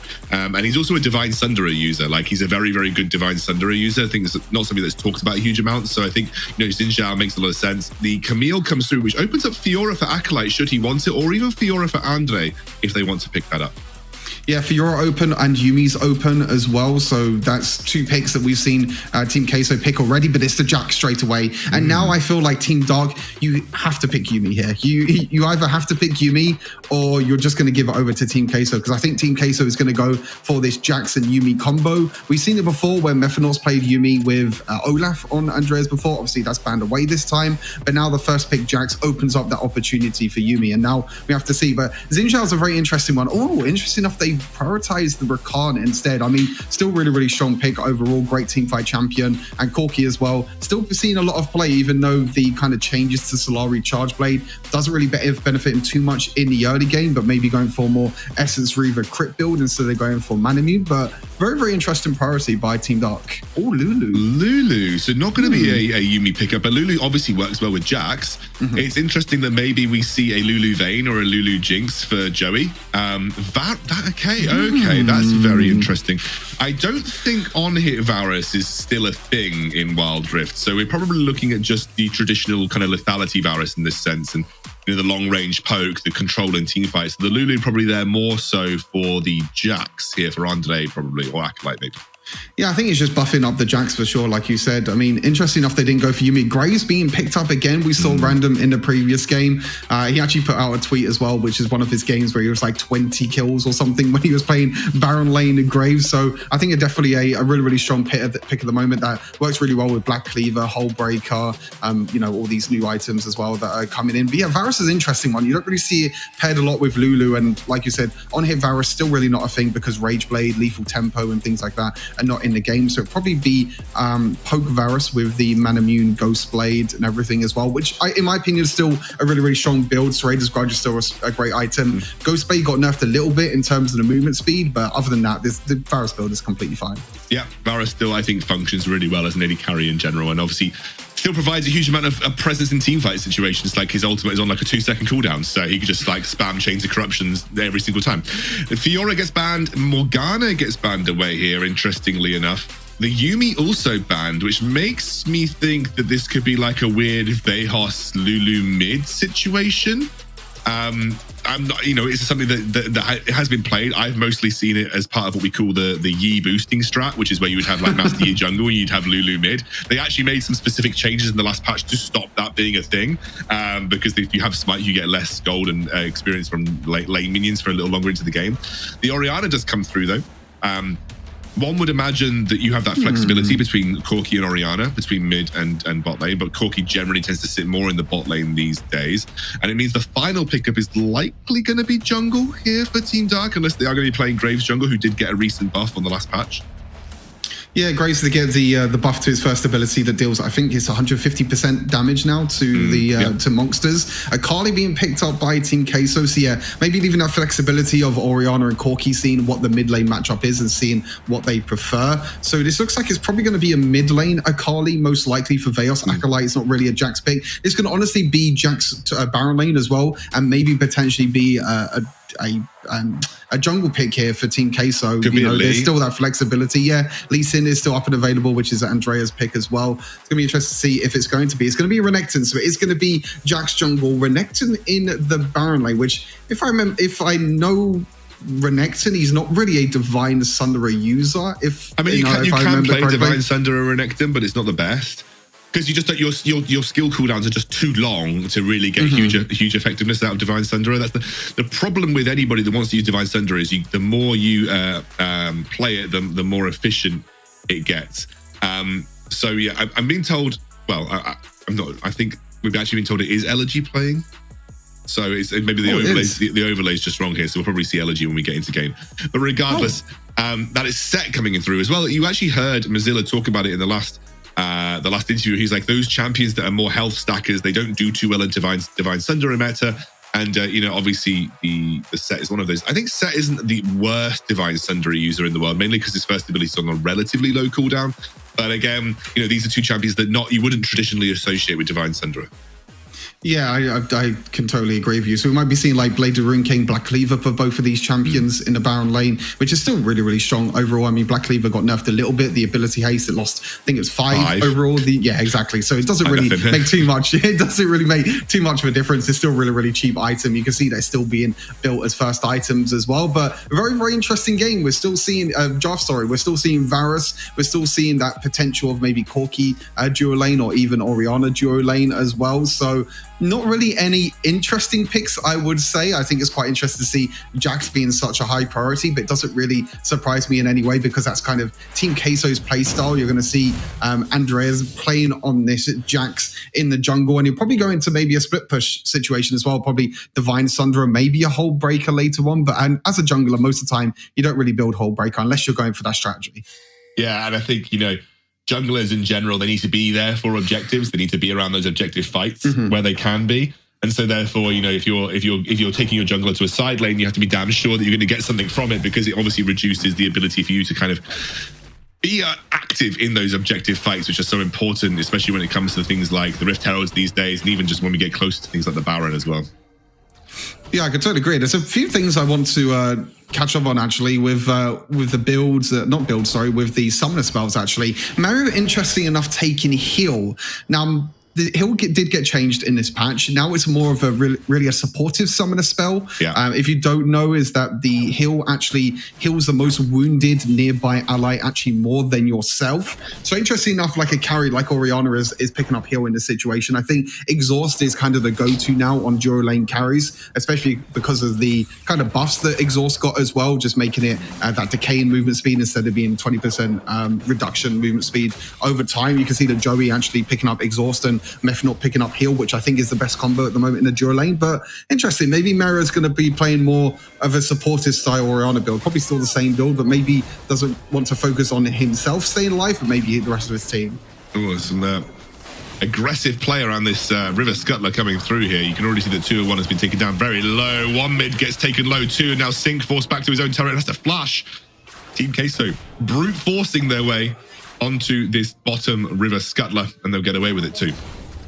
Yeah, both flashes being burned away from Corki and Graves. So even though Corki will still be completely fine, I feel like in the laning phase, because he'll be able to Valkyrie away. Corki, interesting enough, going for Ignite as well. So Ignite's another summoner spell. There's plenty of summoner spells that got changed. Ignite is more of a early game, I would say, summoner spell now. It doesn't scale as well, and it doesn't do as much damage now in the mid and late game, but it does a lot of damage in the early game now. It received a really, really huge buff. So maybe going to try and look for the early game trades against Veos, but now with Flash down and with Veos on the Akali, especially when Akali hits level 5 as well, I think one mid's definitely going to have to play a lot safer. Yeah, I completely agree with you.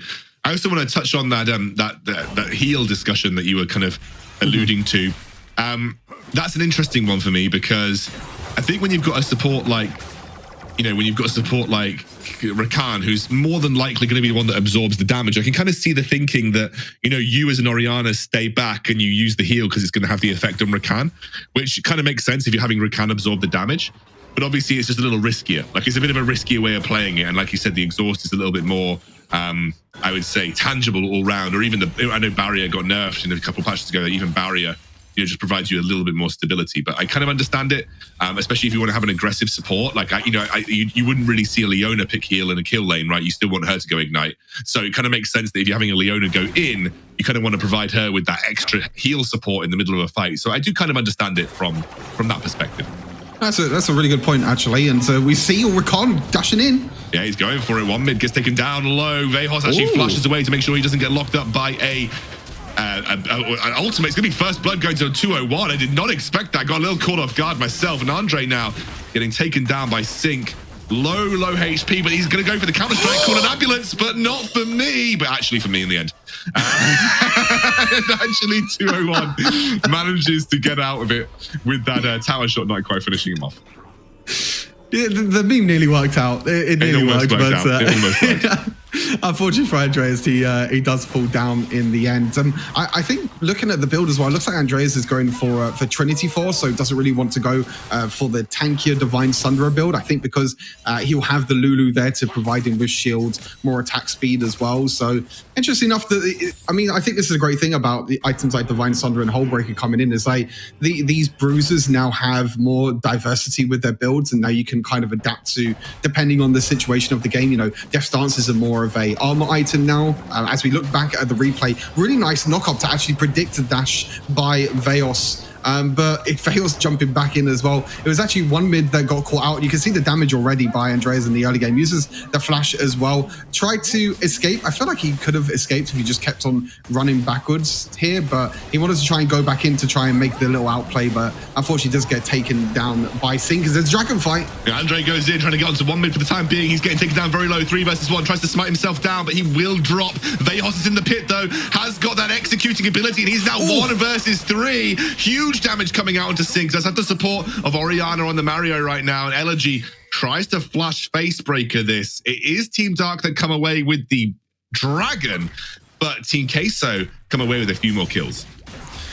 Yeah, Team Queso picking up a few kills, and the important thing is that it's on Veos as well. Veos is going to be that late game carry for Team Queso with how much execution you could do as well. And especially when you're against, champions like Graves, like Corki, like Orianna, you want an assassin like Akali to be able to dive onto the backline. Already has a Lich Bane completed, probably going to go for, the Death Camp most likely as the second item. Graves, interesting enough, going with Bloodthirster first instead of Black Cleaver. So a bit different to Random's build, but it still causes, it's still the same purpose in a way. You still be able to just deal a ton of damage with the crits from Bloodthirst and also the Black Cleaver as well, helping out a lot. I don't know about you, Xiangel. I don't know what item 207 is going for, Juicy's going for. I don't know what the components build into. Is that Hextech Mega Drive? I was thinking the same thing as well. I think if I remember, there was a player, I think it might have been Juicy as well, that just went pro to belt. As I say that, getting caught out. It's nice flash from Andre. He's again 1v3, but picks up the kill, this time onto the Orianna. Now trying to go further with this as he pushes forward with that Lulu ultimate for the time being. Elegy on the back line has got a beautiful amount of HP stored up, but Acolyte flashes out of the Haymaker. And in the meantime, the only person I think on Team Queso that is strong enough right now to fight is Vejos, who's in the bottom side of the map, not involved in that fight whatsoever. Yeah, in the end, Team Queso just taking it as a distraction point, really. Andreas and Acolyte playing really, really aggressive, and you can see the Lulu ultimate on top of Andreas as well, how he's able to tank so much damage. But Sync, though, 3-0 on this Graves. He's been able to kite back. He's been able to, play safe. And you can see the Sync in this fight as well. Even though he did get caught, he was able to use his dash and everything to kite away. And you can see that, with all of his dashes that he has available, and with Juicy's 201 by his side, he's able to pick up a few kills. And now, 3-0 on this Graves. We've already seen how strong Graves can be, not in the Baron lane this time, but even in the jungle, especially with the buff now, so he's able to play through jungle that little bit quicker. But this Corki mid lane, one mid, has not been doing too well on the other hand, so I feel like they kind of got all their hands in the Sync basket at the moment with 3 kills. So we'll have to see if they can pull that out. But now Team Queso looking to try and get a catch here around the Rift Herald. The second Rift Herald has spawned. The Dragon's not up just yet, so you can see both teams hovering around this Rift Herald. Nothing too crazy yet. This is still the first Rift Herald, right? I actually don't think anyone's taken Rift Herald yet. Maybe you're right. Yeah, I think this is the first Rift Herald. I think legitimately they just haven't got around to fighting for it yet, and that's Acolyte taken down very low. That is a huge suplex into the middle of the fight. Massive HP built up by Elegy there with a massive Haymaker as well. You can see the Vejos now caught in the middle of no man's land, actually takes down the Corki for the time being, as Andre is buying time on the front line. It is a bit of a risky fight now for Team Queso, though. They are low HP all round, but it is 1-0 overall. So Team Dark pick up the Rift Herald, I believe, in the end. I think the Syncs' hands are purple, so I think he did pick up the Rift Herald in the end. So even though Team Queso are kind of coming out on top in these fights, it is Team Dark that are focusing the objectives and actually picking up the objectives as well. So first Dragon and first Rift Herald. Sorry for that mistake. It's that point of the game I was like, okay, second Rift Herald now, it's all good. But I guess both teams didn't really want to focus at all on the Rift Herald, which is quite interesting. But now with the second Dragon coming up in 10, the second is going to be the Mountain Dragon. So the Scuttle Crab going over to Team Dark, they're going to look to try and get that vision control around the Dragon. And we talk about, Andreas being the main carrier at the moment. He's trying his hardest, but I feel like he's struggling quite a lot, especially against his Graves as well, with the likes of Smokescreen and also Rakan as well. It's quite difficult for Rakan to actually jump in and engage onto a team comp like this. Team Queso as well, just trying to, they haven't really got a huge amount of side lane threat though here. The Vejos gets locked up. We'll have to bop that smoke screen immediately, but actually dives back in, takes down the Corki, flashes away for the time being as well. That was Vejos making a sexy little play. Elegy will drop as well, trying to make some kind of retreat. I think the Redemption might pick him up. It will go the way of Methanaut, and Joey just trying to batter people away with those long range arrows. Might end up losing mid lane tower for this. They got a little bit outmaneuvered, but nonetheless, I think, you'll take that with that first tower of the game already having gone the way of Team Queso. They'll pick up the second Dragon. Yeah, I feel like there's just trades happening across the map at the moment. It was Team Dark that actually tried to get the pick off on Vejos, but Vejos, with being how slippery he can be on the Akali, with all the dashes, actually goes back in as well. I think he's running Triumph as well, because I think he got a little bit of healing, but he's going in 3 versus 1 as well. He is using the smoke screen to buy some time. Knows that he has the backup of that honey fruit.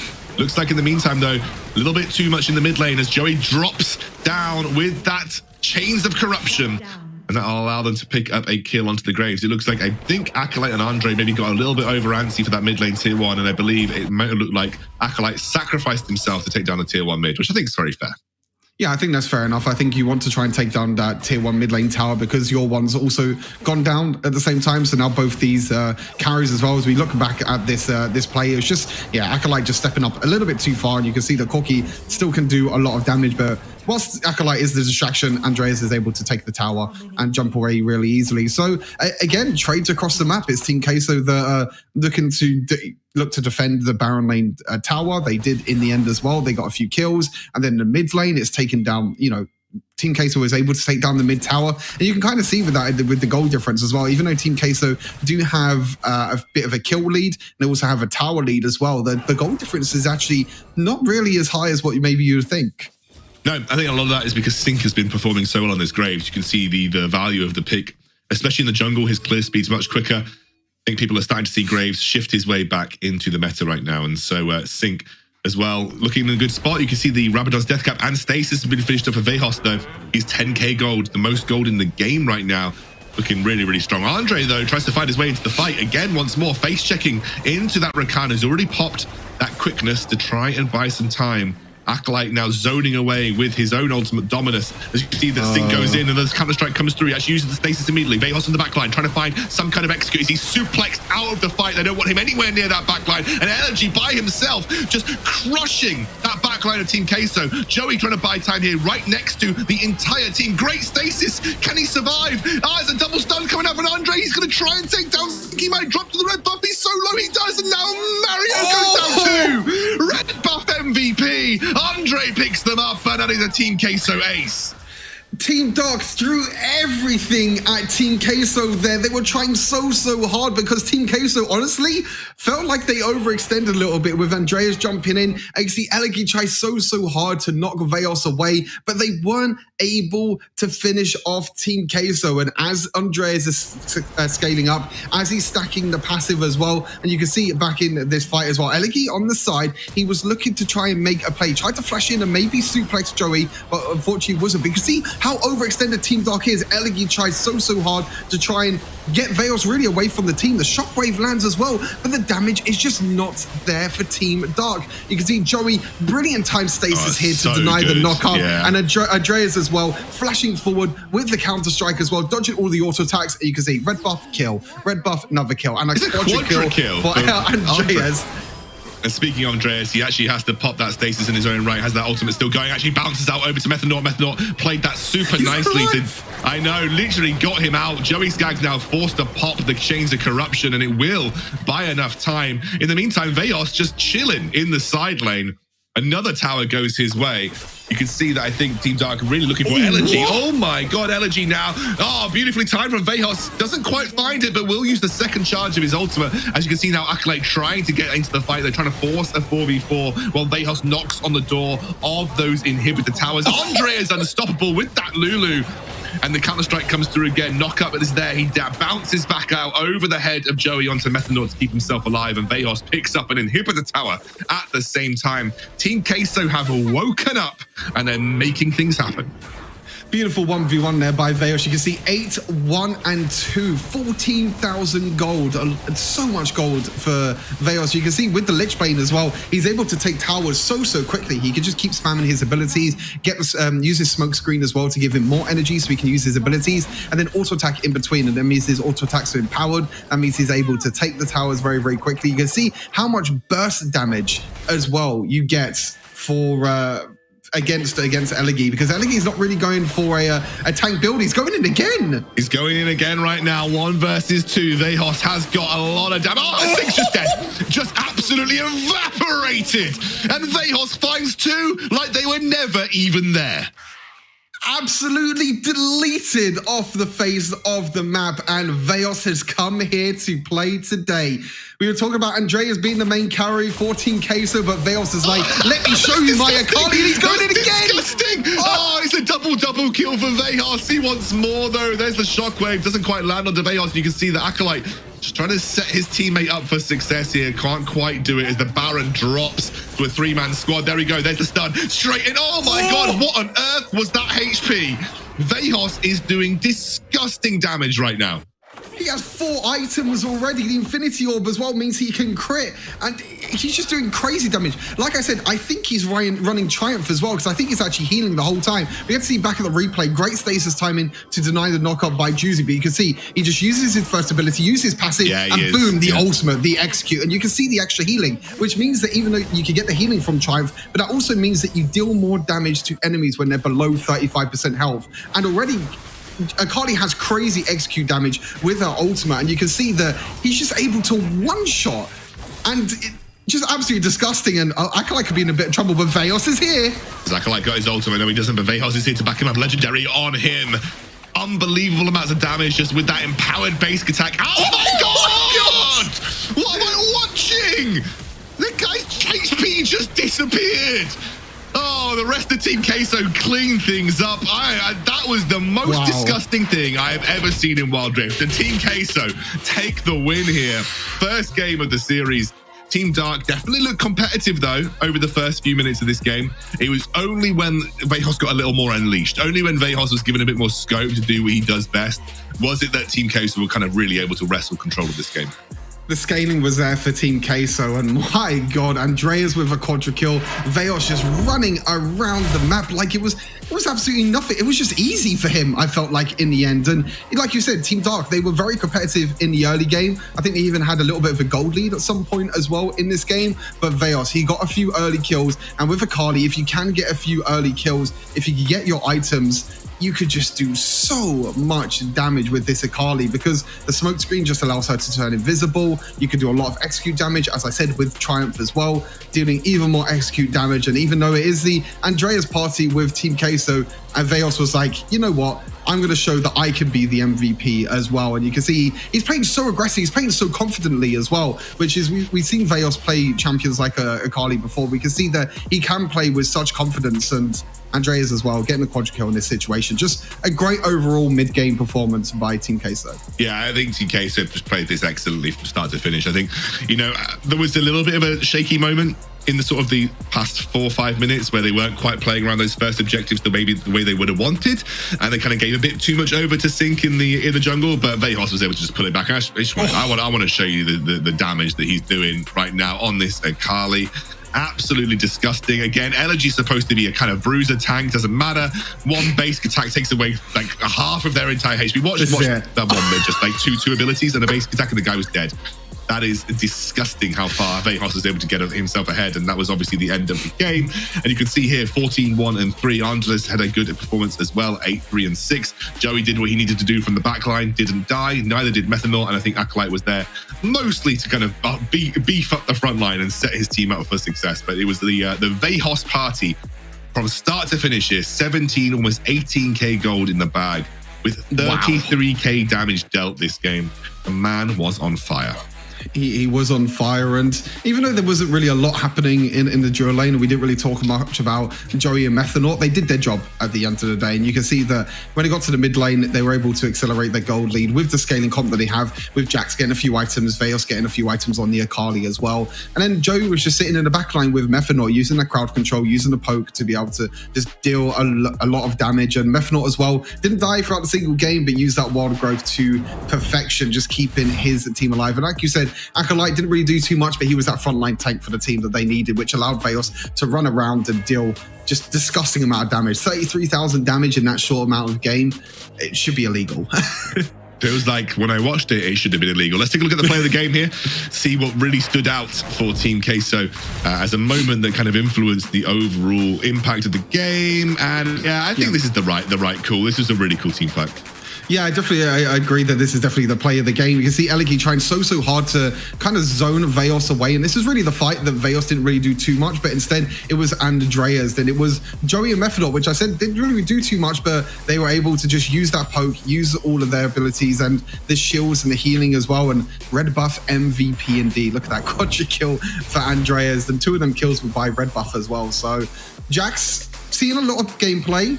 Graves also seeing a lot of gameplay as well. First Akali we've seen today, so just shows that some of these teams have a bit more, flexibility. We've seen a lot more unique picks than what we saw in the WREC main event. Yeah, it's really great to see. And I think Team Queso will be happy with this start. Maybe not as dominant as WREC, from start to finish, but definitely super strong. Great showing, especially from the mid lane. And they played the game the way they needed to. And that, of course, means that we have another game coming up shortly in this series. I wonder, Stu, will Team Dark be able to bounce back? Or are Team Queso going to 2-0 this and find themselves into the next stage of the tournament? We will have to see. Short break. We'll see you back soon.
this how it will be when you promise this, you and me?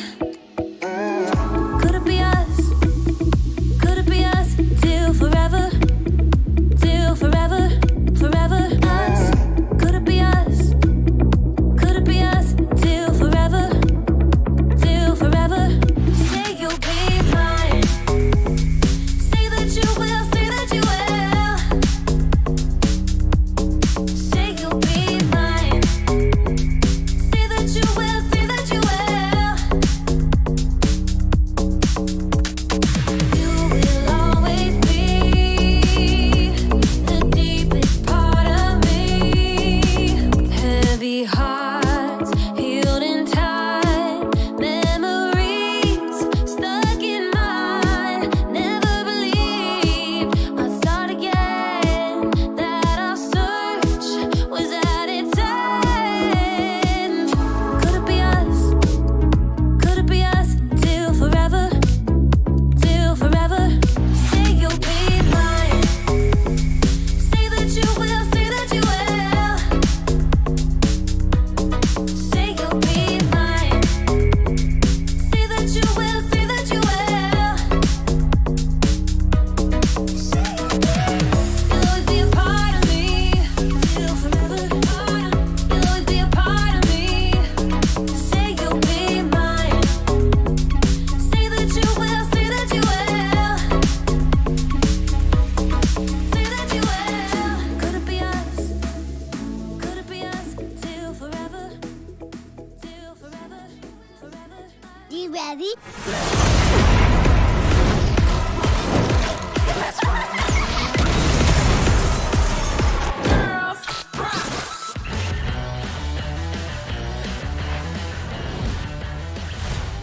Welcome back, everybody, to the WREC Last Chance Qualifiers playoffs.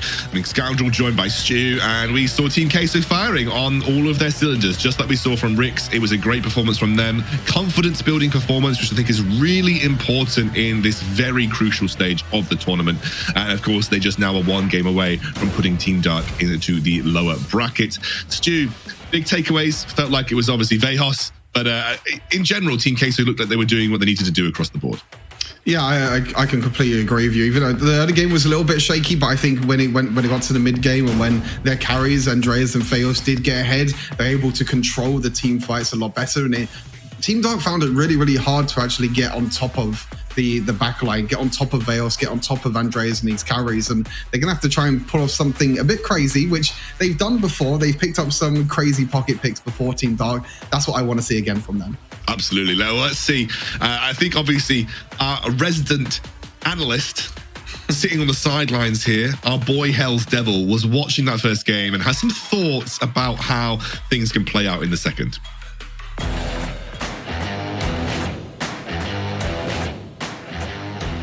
That's right, Xcano. I have some key points to make. So I want to say Team Dark had a strong late game composition. They had a strong late game composition. They were doing very well in the early game. And if they got to that late game with the Orianna and the Graves, they would have been able to dash out a lot of damage and potentially take this series. But it didn't happen. Why did it not happen? Team Queso did an amazing job funneling on the Akali. And what I mean with that is they were funneling a lot of golden experience on the Akali, not in a way, not in a traditional way, but more as letting Akali split push, right? We heard Stuart say it with the Lich Bane. She was able to push out 3 turrets in the bot lane, which got her a lot of gold. She was able to catch out some kills. And then we saw what happened in the late game. She just dominated everyone. And then Andre and Vegos, right? Vegos on the Akali, Andres on the Jax. They had an incredible performance. Absolutely incredible performance. They just hard carried their team. You know, they had the Lulu to buff Andres as well. And then Vegos, right, on the Assassin, on the Mage Assassin. They didn't give a chance to Team Dark in the late game to really do anything. Incredible performance. And it's going to be very interesting to see what they're going to be doing in the next series. So back to Xcano and Stuart to get us into the next game. Yeah, I mean, I think hit the nail on the head on some of those points there. Very interesting to kind of like think about how that comp could have played out if they played that mid game a little bit smoother for Team Dark. But of course, Team Dark, we know they have that capability to bring kind of the wild and the crazy to these situations. So I'm kind of excited. This second draft, it might be give a bit of time over to Team Dark to kind of recoup and rethink their thoughts coming into this second draft phase. Team Queso, though, they didn't look like they played anything that was like that they wouldn't have played on the previous patch. It's kind of the way I'd put it. Like, it felt like it was a very standard kind of like pre 3.1 composition for Team Queso. You know, Joey wasn't on the Stormrazor AD carries. We didn't see many Divine Sunderers. There was no Hullbreaker attempts there. Team Queso kind of, I guess, sticking to what has worked for them for the time being. I think it's quite difficult as well. I think I mentioned before that the first series that these teams only really had like a day and a half to prepare on a new patch. And when you're already comfortable on a champion and on a play style, which Team Queso, you know, we know that they're comfortable on a play style where Methanaut can play these ardent carries. They could put Andreas on a carry like a Jax. And you can see that Jax didn't even go Divine Sunderer. Jax went for Trinity Force because of all the shielding and healing as well. And we've seen Veos pick up Akali before. So I think just playing standard, playing like you said, what they're already comfortable with. One thing I actually want to mention as well with the Veos situation as well, another change that happened in 3.1 was actually the tower gold, how much tower gold you get. You actually get a lot more local gold as well when you're pushing down towers. So like Hel said, funneling all that gold onto Veos. So you don't really get as much global now for the rest of your team when you're taking down towers. But if you're near the tower and if you get that local gold, then that's really where it comes online. It just showed that Veos, most gold in the game as well, and a great performance. It'd be interesting to see what Team Dark pick up here to try and come back in the second game. Absolutely agree. I think, you know, I'm kind of excited because they have some really, really great players on their roster as well. Like, Elegy really did make some big plays in the set. You know, I think what's interesting is that you mentioned that the fun thing about Elegy is that actually that he's the kind of guy that would pick up like the Fioras or the Camille's. So maybe there is something that we can see on that front from Elegy this time round. Yeah, I think, you know, versus Acolyte can do that, but we haven't seen him do that in a long time. Acolyte has kind of been on this like Darius Renekton duty for a little while. You know, the sets, the Renekton's the Darius, and you know, like Acolyte used to be known for like his Camille and his Fiora, and he hasn't had the chance to flex those muscles. Maybe this game, Team Queso give a bit more space to give that a go and attempt that, you know, and try and see what they can do for this 3.1 side of things. And you know, I think for Joey as well, like again, just a very strong all-round competitive AD carry with Varus, but not someone that really benefited a huge amount from 3.1, right?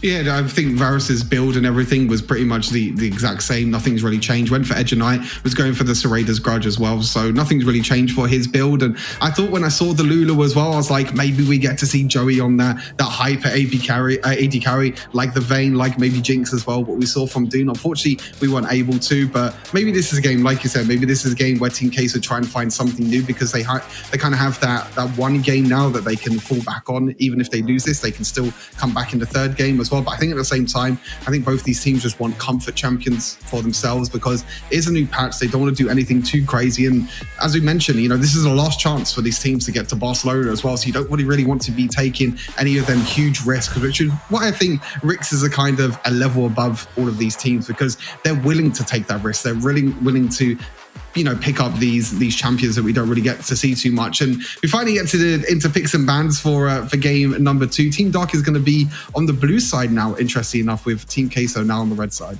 Yeah, Team Queso, obviously when you lose, I think you get side selection. So Team Dark has decided that blue side first pick is something that they're aiming for. We're going to see the Lulu ban this time round. Not something that we've seen a huge amount in competitive. And we'll see for a Team Queso as well, where they choose to go. Are they going to ban things like the Camille and the Fiora? You know, they want to make sure that maybe Elegy doesn't get a chance to run with those kind of picks. Yeah, Fiora, Camille, Gragas, I think all of these champions. Interestingly enough, Galio has kind of fallen through completely. We saw Galio being such a high priority last weekend, but now with maybe his changes, I mean, the change wasn't really, in my opinion, too impactful. It was his ultimate, his base damage went down by quite a bit, but the AP ratio went up. But I still feel like Galio as a champion overall is quite interesting. Well, look at these bans by Team Dark. They're like, okay, we know Methanaut loves to play these ardent supports with Andreas was a hyper carry, so let's just get rid of them completely. And it actually opens up so many things because Jace has also been banned away by Team Queso. So maybe Team Dark going for a strategy, whereas like you said before, on blue side, you can be a little bit more flexible. So it opens up a lot of first picks, but it also opens a lot of picks for the blue side second and third pick as well, which is maybe what they're going for. Yeah, absolutely. And I think the Olaf ban coming through here as well, they're maybe just trying to say, let's take down what we know Team Queso has been running with, and like you mentioned, and maybe give them some more options about how they want to approach the game. Maybe even, you know, think about, well, set ban's an interesting one. I wasn't expecting that to be a ban. That means there's now like Camille, there's Fiora, there's Ziggs, there's like quite a lot of stuff that we would consider relatively powerful right now, and that is still open for Team Dark as their first pick. But I guess with Team Queso, like if Ziggs bans, but if Team Dark pick one, then Team Queso obviously have the option of 2 strong picks with so many things left open right now. Yeah, that's a strong part about Red Side, is that even though you do get that first pick priority, which is going to be the Camille, most likely for Elegi, but could maybe be played in the jungle as well, but most likely see it on the hands of Elegi. But now you get 2 for the side of Team Queso. Like you said, Morgana's still up and available. Jax is again up and available, and it will be priority again for Team Queso on the Jax. Not going to have that ardent support this time unless Methodor maybe goes for like a Nami. That's really the only other one. And Varus again being such a high priority as well for Team Queso. So again, not taking any risks, just playing what they're comfortable with and trying to go down that route. We're going to see the Gragas coming out. That was banned in the previous game as well. So some power picks going in the hand of Team Dark. As you mentioned, though, Team Queso are just going to stick to what works. Maybe they think that actually, screw this 3.1 meta. Like, this stuff is just good. Like, the stuff that we're picking is just good. So who cares about 3.1? Whereas Team Dark, I think this is, you're going to see, I think, a really strong comp being built out by Team Dark right now. Like that, I think Morgana's great into Jax. I think Morgana's great into Varus. Like, with the right target for the Black Shield, you're really limiting some of that power potential. So, I think that's a really, really strong opening draft here for Team Dark. I think the interesting thing as well is the flexibility of Team Dark comp as well. We saw SC7 today play Morgana jungle. We've seen Morgana mid lane and Morgana duo lane. Also the Gragas as well can be played in the mid lane, can also be played in the jungle as well. Acolyte going back to his Darius. We've seen what he done at the Horizon Cup before. We see what he done at the Origin Series last year. Just a champion that he's so comfortable with, and he can play very well. So they're looking for a bit of AP damage now, Team Queso. I wouldn't be surprised if Team Queso Team Dark ban away that Akali. I think after that previous game, you just don't want to deal with that AP threat again of the Akali, especially because you're going for, again, a bit more of a squishier comp. Gragas is most likely going to build 4 AP, Morgana as well, and Camille, even with the Divine Sundra, can be a little bit squishy. Yeah, I think also what I'm liking about the Darius as well is that, it kind of circumnavigates the Morgana a little bit. Like, you can just chunk through that shield regardless.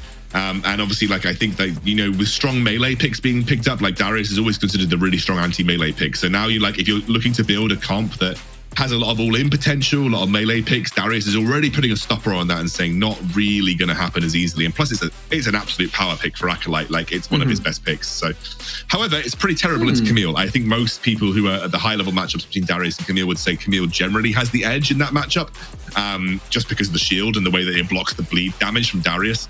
And she can take really short trades with hook shots. So, like, it is a very difficult matchup for Darius, but, Acolyte will very likely know how to play the best of his ability.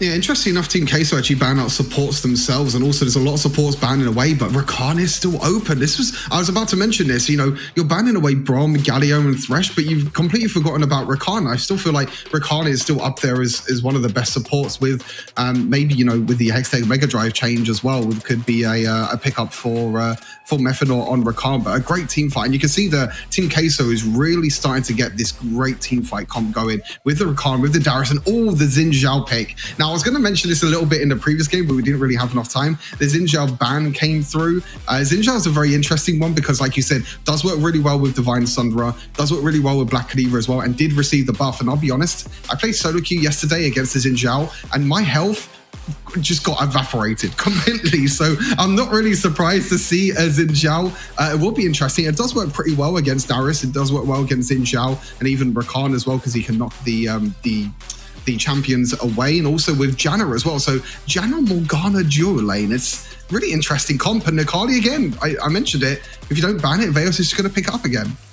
Yeah, and I think that Veil is very happy to win this comp, saying, well, I think Akali's quite solid to Xin Zhao as well, because you can just get in there and be inside that ultimate, and you can deal the damage with the execute where you can. The only thing that makes Xin Zhao annoying is that you can't deal damage to him, like, if you're not inside that circle, and that's what makes Xin Zhao like faux tanky to an extent. If you can get inside that circle, he melts like butter most of the time. So, I think that's a nice pickup here for Vejos. Very interesting draft coming out from Team Dark. The addition of the Xin Zhao definitely sharpens things up. They are running a very non-interactive bot lane, the Morgana Janna. It's like super uninteractive. I'm not expecting much to happen there. So you're really looking at maybe like a split push win condition, or you're looking at like utilizing the Xin Zhao as like a driving force in the mid game to kind of get yourself ahead here. Whereas Team Queso, basically the same comp, realistically, you know. Yeah, it's pretty much the exact same comp. Nothing really too crazy, you know, happening for Team Queso. They're not going for these crazy picks like the Xin Zhao, like Janna, which we don't really see too much as well. But you can see the Team Dark sort of play style is kind of all about disengage. You know, you got the Janna for disengage, you got the Xin Zhao for disengage. They do have a little bit of engage as well with the Camille, and also Xin Zhao can jump in. So it's going to be interesting to see if Team Dark can come out on top, or if Team Queso will get our second 2-0 of the day. Yeah, I think Team Queso looking strong. They've definitely drafted a comp that they're comfortable with, but big shift coming out from Team Dark in this matchup. Let's see how this plays out. And you can see they're trying to catch out Acolyte and forced to flash very early on here. And that's not a good look for Acolyte in the lane. Both duo laners, Mario and Juicy, 201 is just not in duo lane at all. You see Methanol was even up here as well, so maybe realizing what could be the plan here for Team Dark, and you can see that they're still playing really aggressive. Interesting enough, Sync is actually taking the golems away. Yeah, the golems away, but Methanol's up here as well. One mid also roamed, and they're just going to take this entire red side of the jungle.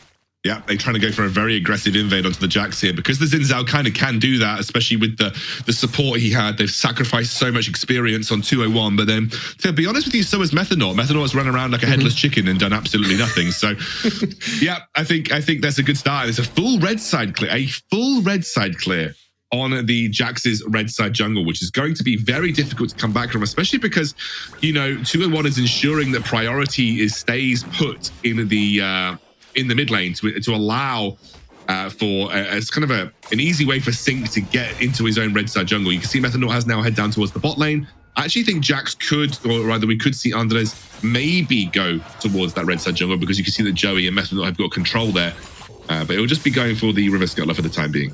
This is a really interesting play by Team Dark. Juicy still roaming around on this Janna, pretty much playing, I guess you could say, River Shen in a way, but it's actually River Janna. Obviously, Shen not being available and Karma not being available as the two new champions. But you can see that Acolyte was able to get there and take all that experience and that gold. But now it looks like Andreas is going to try and go into the red side jungle, because he's Sync and 201 roaming up as well. And they're going to try and catch out Andreas, and he can't take this. With the roam as well from the Janna and everything, Xin Zhao is just able to take this red buff for himself as well.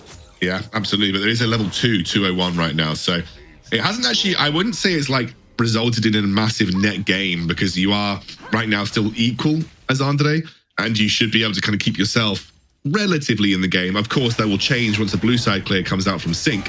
Just about how you convert this for Sync on the Xin Zhao this time round. Yeah, he's going to be looking to farm up his whole jungle now. He's going to go to the red buff. He's going to go over to the Raptors, go over to the Wolves, and also the blue buff. You can see that Juicy, the 2-1 on Janna. He's just not in. He started the blue buff. What is? He's literally playing like River Janna. And it's just like, the sad thing is he isn't that far behind Methanol, because Methanol ran around like an absolute headless chicken for the first like 1.5 minutes of the game.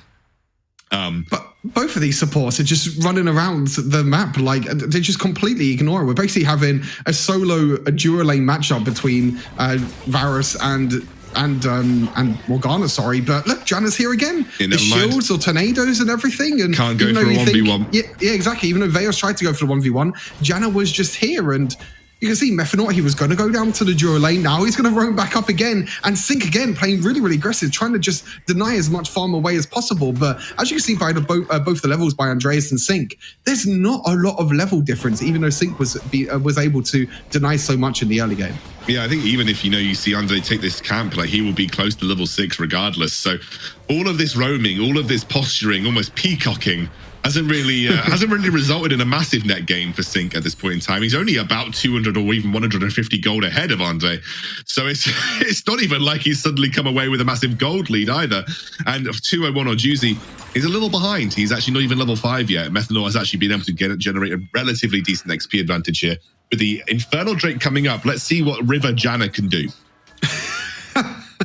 Well, let's see what River Janna can do. Again, still not level 5 as well. Look at that. Still got so much long, and Sync's got caught. Sync's got caught. He actually pops that ultimate straight away. You can see Methanor dives out. Here comes Vejos going back into the fight. That's why he's so good versus this Xin Zhao. Can keep himself engaged, but has to force the flush away because one mid uses that belly bop. The rest of Team Queso not quite strong enough, but they have burnt a Xin Zhao ultimate. He's on a relatively low cooldown though, so should be up by the next time we see a coalescing around this Infernal Dragon. Yeah, both teams just backing away for now. It looks like Xin Zhao's going to go back, going to get the Black Cleaver. Janna, I'm not too sure if she even can even build an item because she hasn't got any gold or experience at all. And I mean, we spoke a little bit about, I think House briefly spoke about it, where the support roams are going to be really key in this series. And it was a little bit from Mozilla as well, saying that support roams maybe might not be a thing as much because of that XP change, but because you still get so much passive XP, even though the XP changes have changed. You can see that Juicy is still, still need level 6, and I'm pretty sure he hasn't taken any minions at all in the laning phase. No, he hasn't. We haven't seen engage coming from Elegy here. Actually, straight onto Andre, who uses that counter-strike for the time being, will go down. Wow. First blood goes the way of Morgana. Vejos may be looking for an angle into the fight here, but can't quite find one. And Team Dark, again, off to a really good start in the game.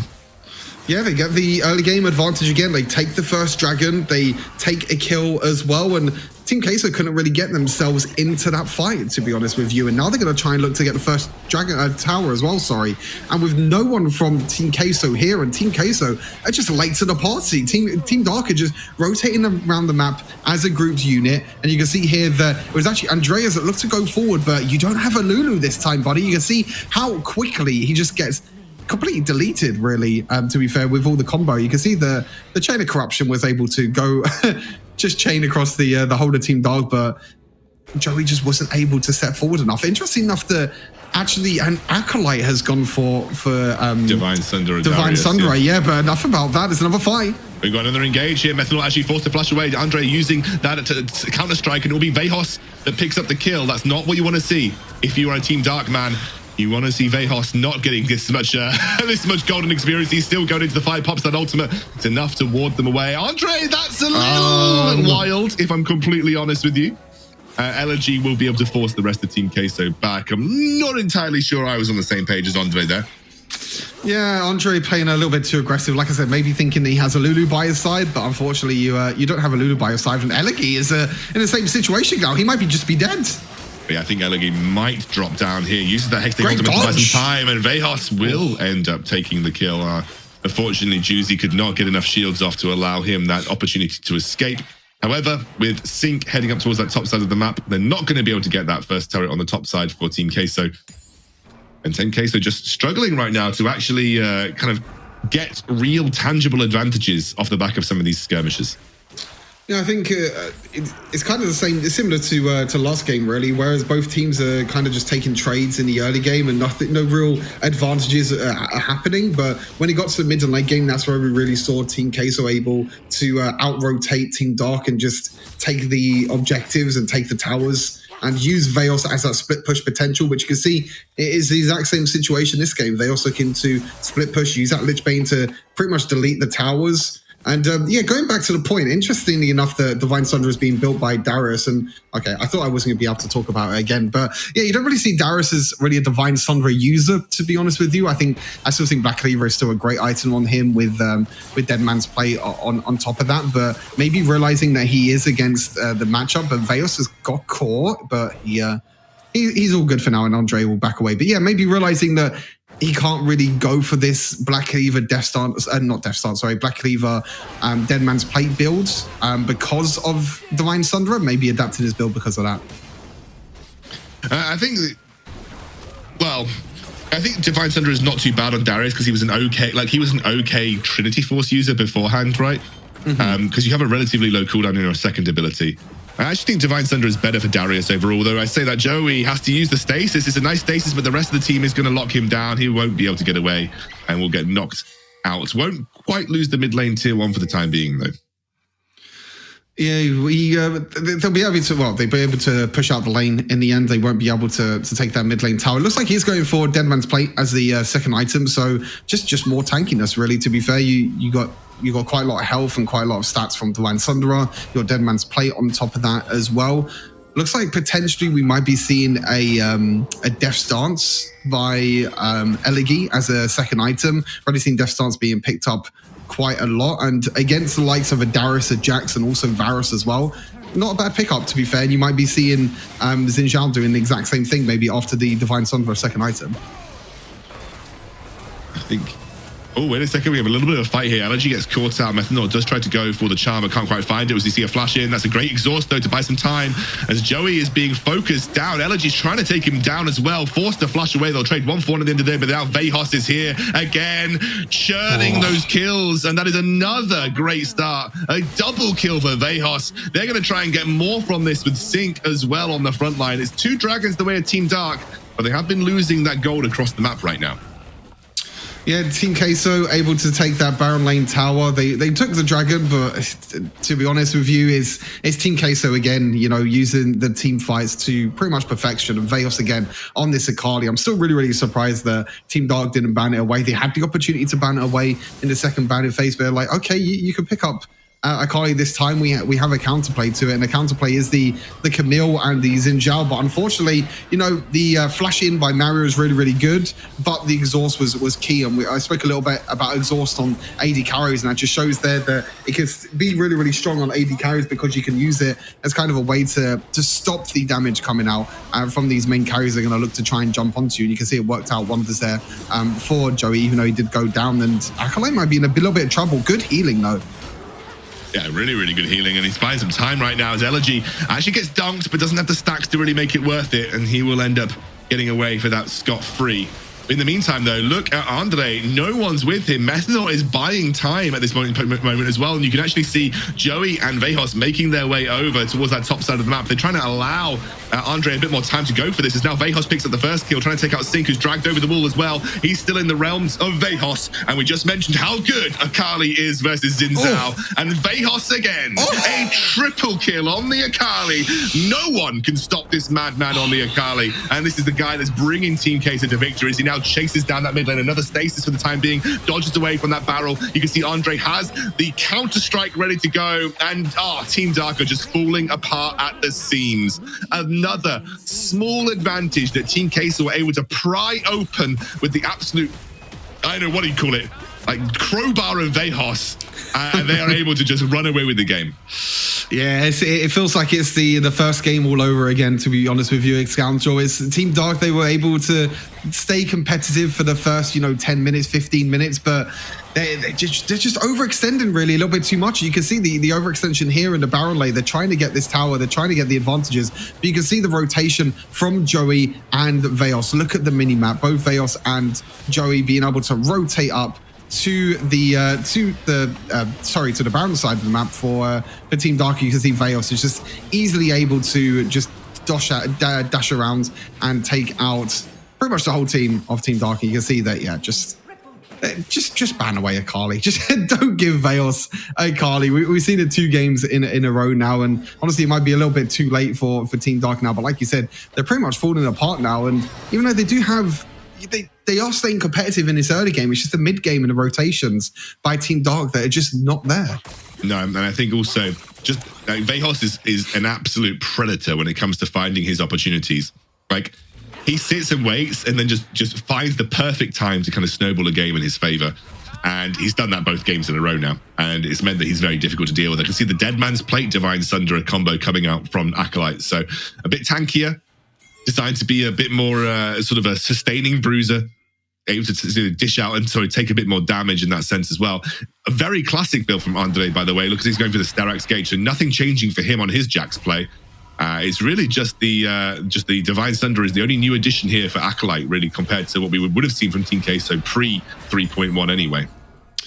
Yeah, and interesting enough, the build from Sync as well, he's not actually going to go for Divine Sunder, he's going for a more classic Xin Zhao build as well, just going for Black Cleaver, Steric Gauge, which is kind of what we saw before when Xin Zhao wasn't really in the meta. Probably going for Death Stance as that third item. As I said, I think Death Stance is quite a good item here for Team Dark, just being able to get the extra armor, and Sync's looking to go in, and Acolyte could be a bit caught out. Acolyte could be a little bit caught out here. It's a really great change of corruption coming up from Joey. Joey actually uses the stasis to buy some time. They actually have to keep Vejos out, as Mario had a really good positioning on his ultimate there, and actually trying to lock up Vejos for the time being as one mid takes him down, but it's a killing spree for Acolyte. And then here he goes, a really nice prediction and a great stasis. And Vejos will survive for the time being, but they were so concerned about Vejos this whole fight that the rest of Team Queso were just able to run riot. You could see that everyone was so on edge about where Vejos was. Where was he going to jump in? Which shuriken was he going to go to? That they were so unwilling to commit to the rest of the fight that Team Queso were able to just run away with things. Yeah, Vejos was just used as a distraction, really, in the backline. And as you said, because you had one mid, you had also Mario and Juicy just on the backline, 201. They were just trying so hard to keep track of Vejos. And because the third ability landed onto one mid, Akali's third ability, it means he was able to dash back in. But a great body slam by one mid, I have to say. An incredible body slam. But in the end, the stasis by Vejos just kept him alive. And like you said, the rest of Team Queso was just able to get into the team fight and just clean up the rest of the fight. Absolutely. Really brilliant stuff from Team Queso. And again, finding themselves in a very strong position once more. We're going to drop a Rift Herald on the bottom side of the map here. Very long-range Rift Herald from Andre as they look to maybe build a bit of pressure around this Baron now. Yeah, they're going to try and look to go around this Baron. I think it's quite difficult, really, for Team Dark to really do that much now. They're nearly 10,000 gold behind. They're going to have to try and find something a little bit crazy this game. You can see how far behind Juicy is as well. Level 11 to Acolytes, and Andrea's a level 14. And it just shows as well, which is one of the changes with the XP changes. When you are behind now, it's so hard to get that passive experience to try and get back into the game. And they're going to try and go in. Eliki's going really deep. He's really going deep. They're trying to isolate out Joey, who's in the backline, still untouched for the time being, has got that ultimate going. They'll take down the Rakan for them at the moment, and it's actually Vejos in the sidelines. It's a complete sweep, realistically, by Team Dark. Look at the Baron lane, though. But it is the Baron lane that Vejos is pushing through. With that Rift Herald, you can see that Joey's buying time. The flash comes through as well. He's just trying to stop them from backing at this point, as both Andre and Vejos jump onto the Nexus, and Team Queso, with the help of the Rift Herald, will make their way through the winner's bracket. Yeah, they will make their way through to the winner's bracket. And again, just distraction. Again, just Team Queso playing the map so much better. And Vejos on that split push. Andreas was just like, okay, I don't need to be in this team fight at all. Let's go down to the duo lane and let's just finish off this game. And they were able to do that as well. And Team Dark, a little bit disappointing by them, I think. I think the way the early game played out in both games, I think they definitely could have been a lot more competitive. But when it got to the mid and the late game, Team Queso just playing the map so much better. They, the first game being able to win the team fights, and even though they felt like they were overextended a little bit, they still got the team fight wins. And in this game as well, again, Vejos on the split push duties on this Akali with the Lich Bane, taking down towers so easily. And there's just no one really that could deal with the Akali. When the Akali gets ahead, who can really deal with it on the side of Team Dark? Who can deal with that split push carry potential of Vejos? There's no one, and I think that's how Team Queso were able to come out on top in the second game. Yeah, I absolutely agree, and I think overall Team Queso just they were making mistakes. They weren't infallible. I think you compare it to Rix's performance, where Rix really looked clean from every single moment in that game. There were still things that Team Queso weren't quite getting right. There were still moments where you thought, oh, I'm not sure about that in a team fight. Oh, that was a bit of a weird engage, but they were still able to play the map the way it should have been played. And Vejos, as you mentioned, was kind of that shining light. He was just able to kind of find that pressure in the side lane, look for the 1v1s. I think that was able to kind of push Team Queso through to victory here. Great body slam, by the way, from one mid. But doesn't actually get the kill done, unfortunately, onto Vejos. But regardless, it was just a brute force attempt by Team Queso to keep themselves in this series. And I think just able to kind of outskill them at the end, realistically. Yep. In the end, Team Queso being able to take up the 2-0 victory. 2 2-0s today, though. So Team Queso and WREC both showing that they could be they're going to be two of the best teams of all. And I believe, if I'm not mistaken, they're going to be playing each other in the next round. I could be wrong, but we'll get an update graphic later, I'm sure, with the bracket. And yeah, you can see the last ditch Nexus defense here by Team Dark, but they weren't able to come out on top. And just across the board, really, we can see the 3.1 hasn't really changed too much. I think, like you said already, with Team Queso, they're still picking up champions that they're comfortable with. But I think that's because they haven't really had a lot of practice and maybe a lot of scrim games as well on patch 3.1, because these teams have only had a day and a half to practice on these. But Joey picking up Varus 2 games in a row, Veos picking up Akali, and also Andreas as well on the Jax. Just champions that we know that these players can play. But hopefully in the near future, we'll see some traditional AD carries for Joey, which we mentioned before the game can be something that he can really perform well on. Well, take a look at the stats. You can see here that one mid, even you can see Gragas is still just about as disgusting as he always was. Even on the losing game, the AP Gragas is still so strong in the right hands, but Vejos finding those great executing blows. A little bit more of a holistic effort from Team Queso this time round to get the win here.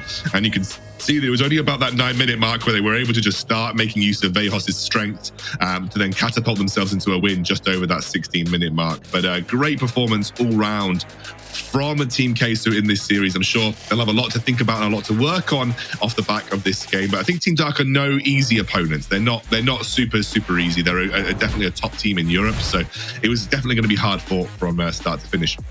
I think we should take a look at the player of the game, by the way, Stu. I was going to jump into that and have the player of the game. What do you think it's going to be?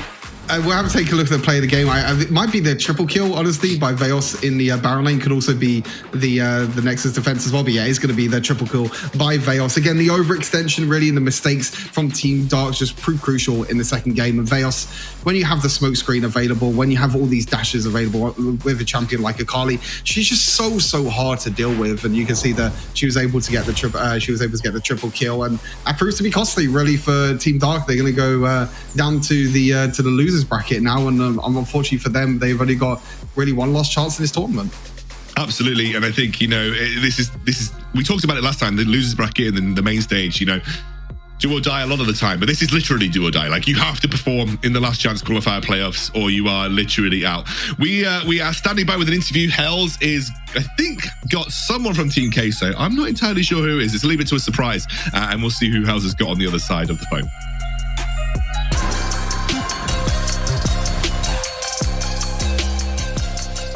Yeah, thank you very much, Alexander. We got Vegas, the Akali, right? That was amazing. Yeah. Congratulations on the victory. That was a very convincing victory. How are you feeling after winning it with a clean 2-0?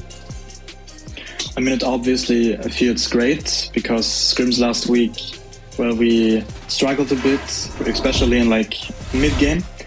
But generally, I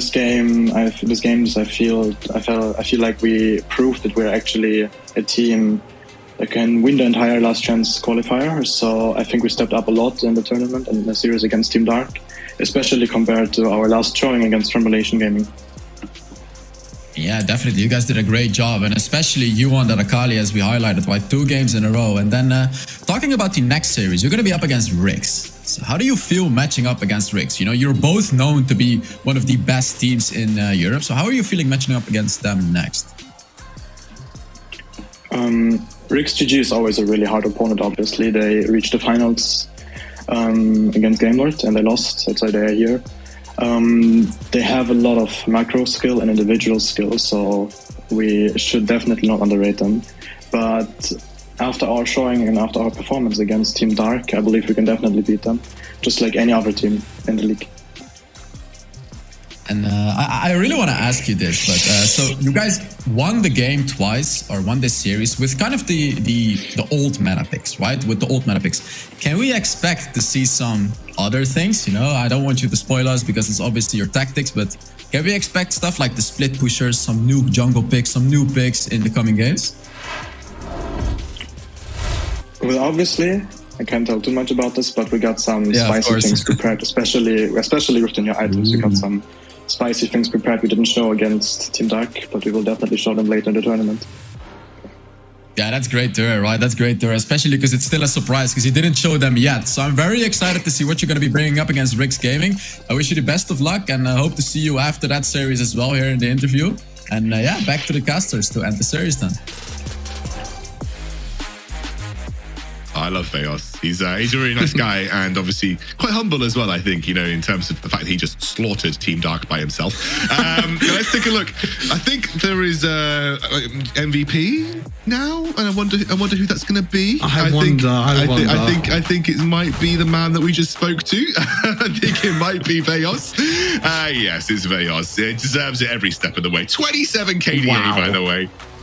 It's an absolutely disgusting KDA stat. I think it's probably the largest KDA stat that we've had from the WREC so far, and he completely deserved it. I don't think there was anyone that really said like, oh, maybe it's this player, maybe it's this player. Veos by far the standout performance for Team Case, and I feel like Veos in general didn't really stand out too much for me in the main event of the WREC, but proving here that he can still be one of the carries for Team Case, and they don't have to rely so much on Andreas. But yeah, I think actually, Andre had a good series, but not the best I've ever seen. And Veos really did step up massively on the Sakali. Like both games, I think really was the reason that Team Queso won. I think without Veos on the Akali, they might have even struggled to close out that series versus Team Dark. So great performance from Veos. Good performance from both of our two teams today, both WREC and Team Queso, taking those 2-0 victories to ensure that they're moving through that winner's bracket. Hells, you are back here.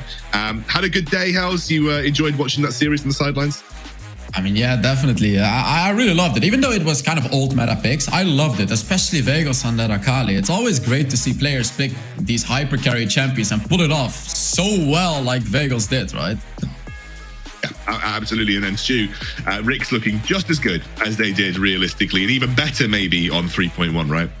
Yeah, I think they bounced back really, really well from their previous finals defeat to Game Lord. And I feel like the two teams that won today could be, the teams that we could be seeing, at Barcelona as well for the main event. So it's going to be interesting to see how they come up against each other in the next round as well. But both the teams looking really, really strong, bouncing back, because both of them, both Team Queso and WREC, the last time we saw them were very, very disappointing, really. So it's going to be interesting how they play as well in the next round. Absolutely. Speaking of the next round, let's take a look at the bracket and see where we are after today's games and see what we've got coming your way for the rest of the weekend too. You can see that Queso will now meet WREC in the next game in the upper bracket. They both won their series 2-0. Tomorrow we have Viv, absolute wild card. Really great performance from them from the main bracket. I think it's surpassing everyone's expectations. They'll be taking on Team Sapphire, and Formulation Gaming, the team that actually knocked out Team Queso, will be taking on KTRL as well. So a couple more series coming your way tomorrow. We can take a look at the schedule as well. Well, obviously the losers bracket with Clash and Team Dark finding their way to that first round of the losers bracket. But now we can take a look at the schedule coming up. Tomorrow you have Viv versus Team Sapphire and FG versus Control. So you can see, although actually, is RNT, is that supposed to be short for Sapphire, Stu? You probably know better than I do. That's got to be the worst acronym for Team Sapphire. No. I think it's because like Team Sapphire going through a stage at the moment where they're getting, I think that Team Revenant, where it's Revenant Esports. Okay. So I think they're getting picked up by an organisation. So that's why the graphic might be okay. So there was a little bit of a discrepancy there. So they're getting picked up by an organisation. I was thinking, So Team Sapphire. Team Sapphire used to be Aphelion Esports from the previous bracket. I think it didn't really work out with them, so they came through with Team Sapphire, which was kind of their name that they came up with. But then I think they're being picked up by Revenant Esports. That's why you've seen that in the graphics. I was thinking like, someone needs to fire whoever made that acronym for Sapphire, because it's good to see the guys are getting the support though from organizations coming into the last chance qualifier here. And I think really looking forward to seeing how the rest of the teams perform, especially looking forward to seeing Viv play tomorrow, given their really excellent performance in the Wild Rift, the WREC main stage. But Stuart and Hells, that's going to be it from us today here at the first day of the last chance qualifiers. It's been an exciting day. Expected victors have won. Seen them performing well on the new patch. Let's see how the rest of the teams tackle it as well from tomorrow and beyond. We will see you very soon.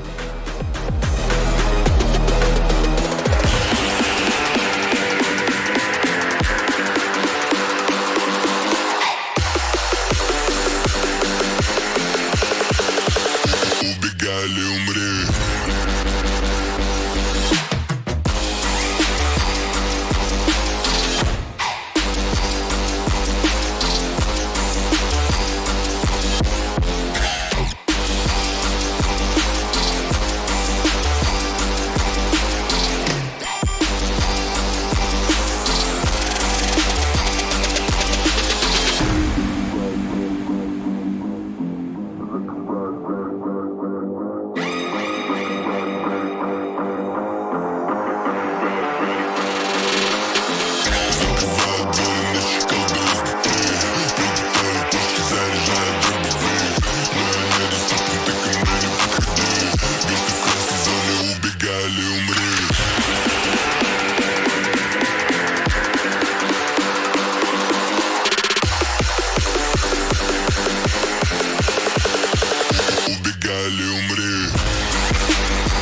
Interlude.